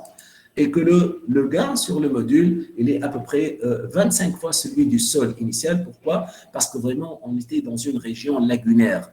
Une région lagunaire, ça veut dire que c'est beaucoup d'eau par rapport au sol. Et ça veut dire que, vous voyez qu'il est très difficile de construire dans ce type de sol. Et c'est grâce à ces colonnes-là qu'on pouvait appliquer 25 tonnes par appui pour ne pas pratiquement observer de tassement. On n'a rien observé lorsqu'on a fait les chargements. Ça veut dire que des colonnes de 8 mètres flottantes, c'était un dimensionnement, je peux dire, qui est un un peu plus qu'il fallait, mais parce qu'il y avait un très bon matériau, le ballast, c'était des éléments grenus de l'ordre de quelques centimètres, qui a fait, bien sûr, on va dire, le nécessaire. Donc, si je vais résumer les performances du logiciel, il propose une méthode de dimensionnement, on va dire, récente, basée sur une analyse logique, et qui permet de prédire des valeurs optimisées du facteur de substitution. Alors, la validation du logiciel colonne a été faite pour différents cas de chargement, et notamment, on a vu l'intérêt des colonnes flottantes. Vous voyez, lorsqu'on fait des colonnes flottantes, il ne faut pas avoir peur, parce que les colonnes flottantes, on va dire, elles vont faire le nécessaire sur la colonne où le sol est chargé. Si mon chargement ne se prolonge pas en termes de contraintes au-delà de la longueur des colonnes, donc ça ne me fait pas peur d'une certaine manière. Et une prédiction du tassement à la fin de la construction et la prédiction du tassement de consolidation, bien sûr, peuvent être ajoutées dans le logiciel. Alors, ici, il faut comprendre la valeur optimisée du facteur de substitution en termes de tassement. Bien sûr, plus vous dites « je peux accepter un tassement », plus vous allez optimiser sur la quantité du matériau à ajouter, ce qui montre un peu l'aspect du renforcement. Alors, en termes de conclusion, l'intérêt de cette présentation, c'est de dire qu'il y a une nouvelle méthodologie pour le dimensionnement des fondations sur sol renforcé par colonne, qu'elle est applicable pour toute méthode d'exécution. Le plus important, c'est que je peux montrer que mon facteur de substitution il est optimisé. Ça, c'est très important, et qu'elle est bien sûr implémentée dans le logiciel Columns. C'est un outil efficace qui offre plusieurs alternatives de renforcement et que les prédictions sont validées, que ce soit par des essais sur modèle ou des données à partir de cas d'études et même des prédictions numériques, et ceci, on l'a fait d'ailleurs. Alors, le logiciel peut être amélioré, mais ceci, donc maintenant, il va être peut-être dans un peu de temps fait, c'est qu'on intègre le tassement de consolidation des couches renforcées et qu'on tient compte de l'amélioration du sol. Bon, ce travail-là, il est, on va dire, en cours, mais j'espère qu'il va être achevé dans peu de temps. Alors, ce message est beaucoup plus pour les jeunes. Ici, je montre un peu la recherche sur le renforcement par colonne m'a permis de publier ce livre-là que vous voyez du côté gauche, Design of Column Reinforced Foundation. Il y a un lien YouTube qui vous permet de comprendre, je peux dire, l'histoire de ce livre. Enfin, l'histoire de ce livre à travers de ce que j'ai fait comme développement. Et sa publication en anglais aux États-Unis, il y a beaucoup de messages derrière. Alors, à droite, vous voyez un livre beaucoup plus classique que j'ai essayé même de, on va dire, distribuer au Maroc avec ce que je peux. C'est un ouvrage écrit par 3 enseignants tunisiens dans lequel on présente les notions de base de mécanique des sols. Bon, tout ceci pour dire que si vous faites de la recherche, vous pouvez publier pas uniquement des articles, publier des livres. Donc, le contenu de ce livre-là, numéro 1, c'est pratiquement 25 ans d'expérience de recherche-développement, tout en étant en Tunisie. Ce n'est pas uniquement ça. Je m'adresse surtout aux jeunes. Là, je présente un tableau avec ce que j'ai pu faire tout en étant en Tunisie, je dirais tout en étant en Afrique.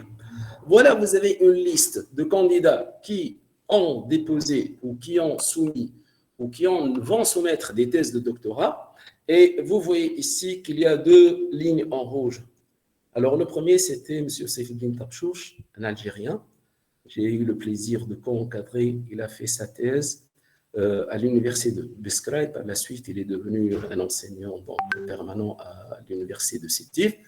M. Abdelkhalak Bouziane peut vous raconter les conditions dans lesquelles nous sommes rencontrés en 2016. Et par la suite, il y a eu une expérience très, très enrichissante.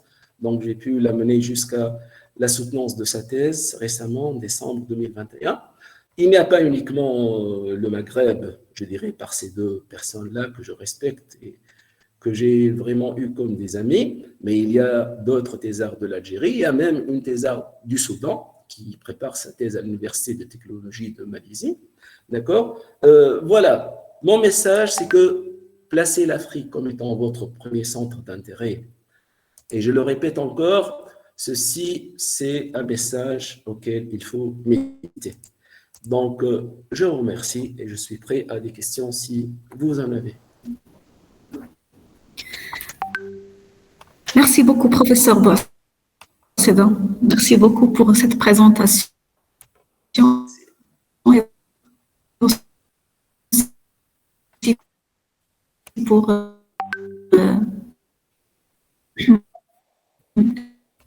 les messages avec lesquels vous J'ai un peu de avez difficulté à vous écouter, peut-être c'est le réseau. finalisé sur l'Afrique. Il y a beaucoup de choses. Très bien. Alors, donc, à mon tour, je témoigne de votre disponibilité et votre gentillesse envers des étudiants de l'école Mohammedia d'ingénieurs qui ont demandé votre aide concernant l'encadrement d'un PFE, ça fait quelques années, qui Tout à était fait. autour J'ai de... encore les fichiers, madame. Oui. Je l'ai Voilà, découvert aujourd'hui. vous les avez aidés, vous avez donné le logiciel avec les résultats et tout. Je vous en remercie, c'est l'occasion de le faire aujourd'hui. Je vous remercie aussi pour le partage. Vous nous avez partagé votre propre méthode et aussi on est au courant qu'il y a un logiciel, un grand logiciel que vous avez élaboré au sein de votre bureau d'ingénierie que nous pourrions utiliser, Inch'Allah, après. Avec plaisir. Concernant la méthode, je pense que c'est une bonne méthode dans la mesure où ça permet d'introduire les deux critères de dimensionnement, à la fois la capacité portante et le tassement d'un seul coup, avec ce coefficient de taux de substitution. Elle reste, comme vous avez dit, sécuritaire par rapport aux autres méthodes qu'on trouve dans la littérature. Ma seule question, c'est uniquement concernant le coût. C'est sécuritaire, on pense directement au coût qui va être.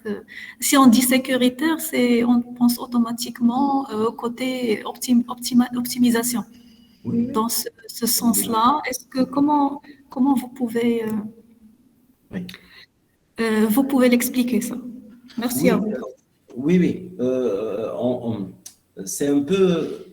Mais regardez bien, on peut faire des dimensionnements avec des méthodes simples et on peut être du côté de la sécurité. Mais Oui. ceci ne veut pas dire que je peux rester du côté de la sécurité et je peux optimiser. Je peux vous donner une solution qui est à moindre coût. C'est ça un peu la particularité de cette méthode. Moi, je dis la chose suivante. C'est que lorsqu'on voit des gens proposer des méthodes de calcul spécifiques à une technique, c'est toujours insuffisant. La méthode de tel ou de un tel, je ne vais pas citer, elle est utile pour les colonnes ballastées, elle est utile pour les deep mixing, elle est utile pour les sols de sable compactés. Mais il y a une limitation. Avant de parler d'optimisation, il y a une limitation. C'est-à-dire, le grand intérêt, je veux dire par ordre de priorité, c'est que moi, je propose une méthode générale qui permet d'englober tous les cas de calcul de renforcement par colonne. D'accord? C'est ça le plus important. Mais l'approche, pourquoi elle est du côté de la sécurité? C'est la méthode de calcul du tassement. Lorsqu'on a utilisé cette façon, ce qu'on appelle par les approches variationnelles, l'idée c'est de trouver, parce qu'on ne connaît pas la solution exacte, on a un majorant du module. On a un majorant du tassement, pardon.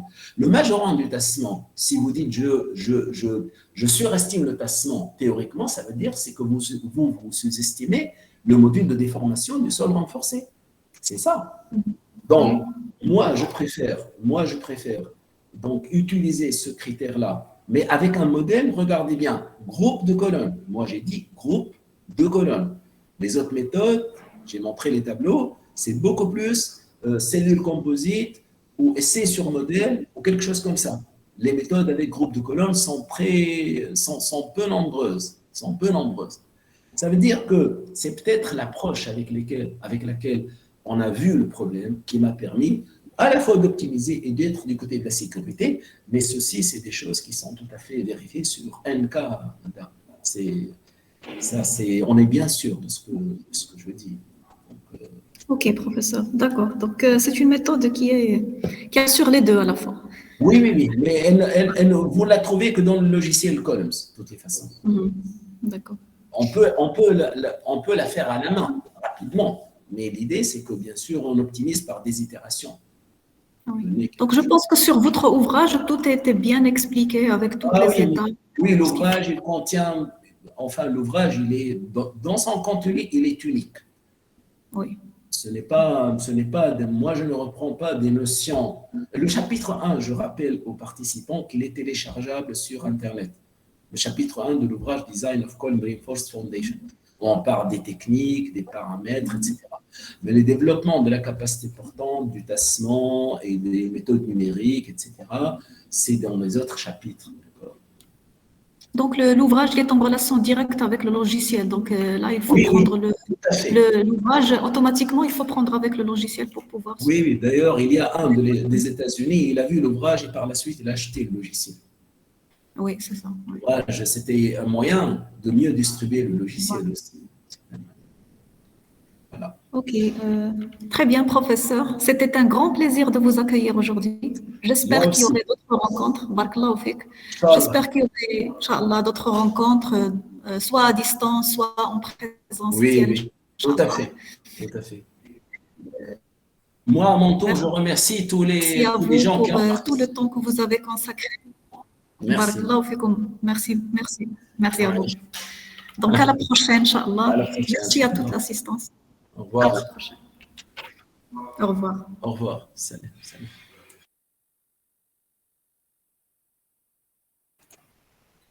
Madame Jamila, en fait, je viens de… j'aimerais bien vous remercier déjà pour l'invitation. Madame Jamila, est-ce que vous m'entendez? Oui. Merci, monsieur Akhal. Merci à vous. Merci à vous et ça fait plaisir en fait d'être parmi vous. Je sais très bien que je vous parle de Marrakech. Donc, Inch'Allah, on aura le plaisir de vous recevoir et de vous revoir ici. Au cas où l'occasion, ça va se présenter, Inch'Allah, prochainement. Donc, je vous remercie beaucoup de cette initiative. J'espère en fait que les étudiants puissent enrichir un peu leur savoir et leur réseau, bien sûr. Donc, espérons que cela sera au profit des étudiants aussi. Donc, merci beaucoup encore une fois et à la prochaine. Merci. Inch'Allah. Pour les présentations, une fois, ils seront envoyés par professeur Bouasseda, donc je vous en par mail. D'accord. Merci d'avance. Merci beaucoup, madame. Inch'Allah. Merci, Béré. Salam.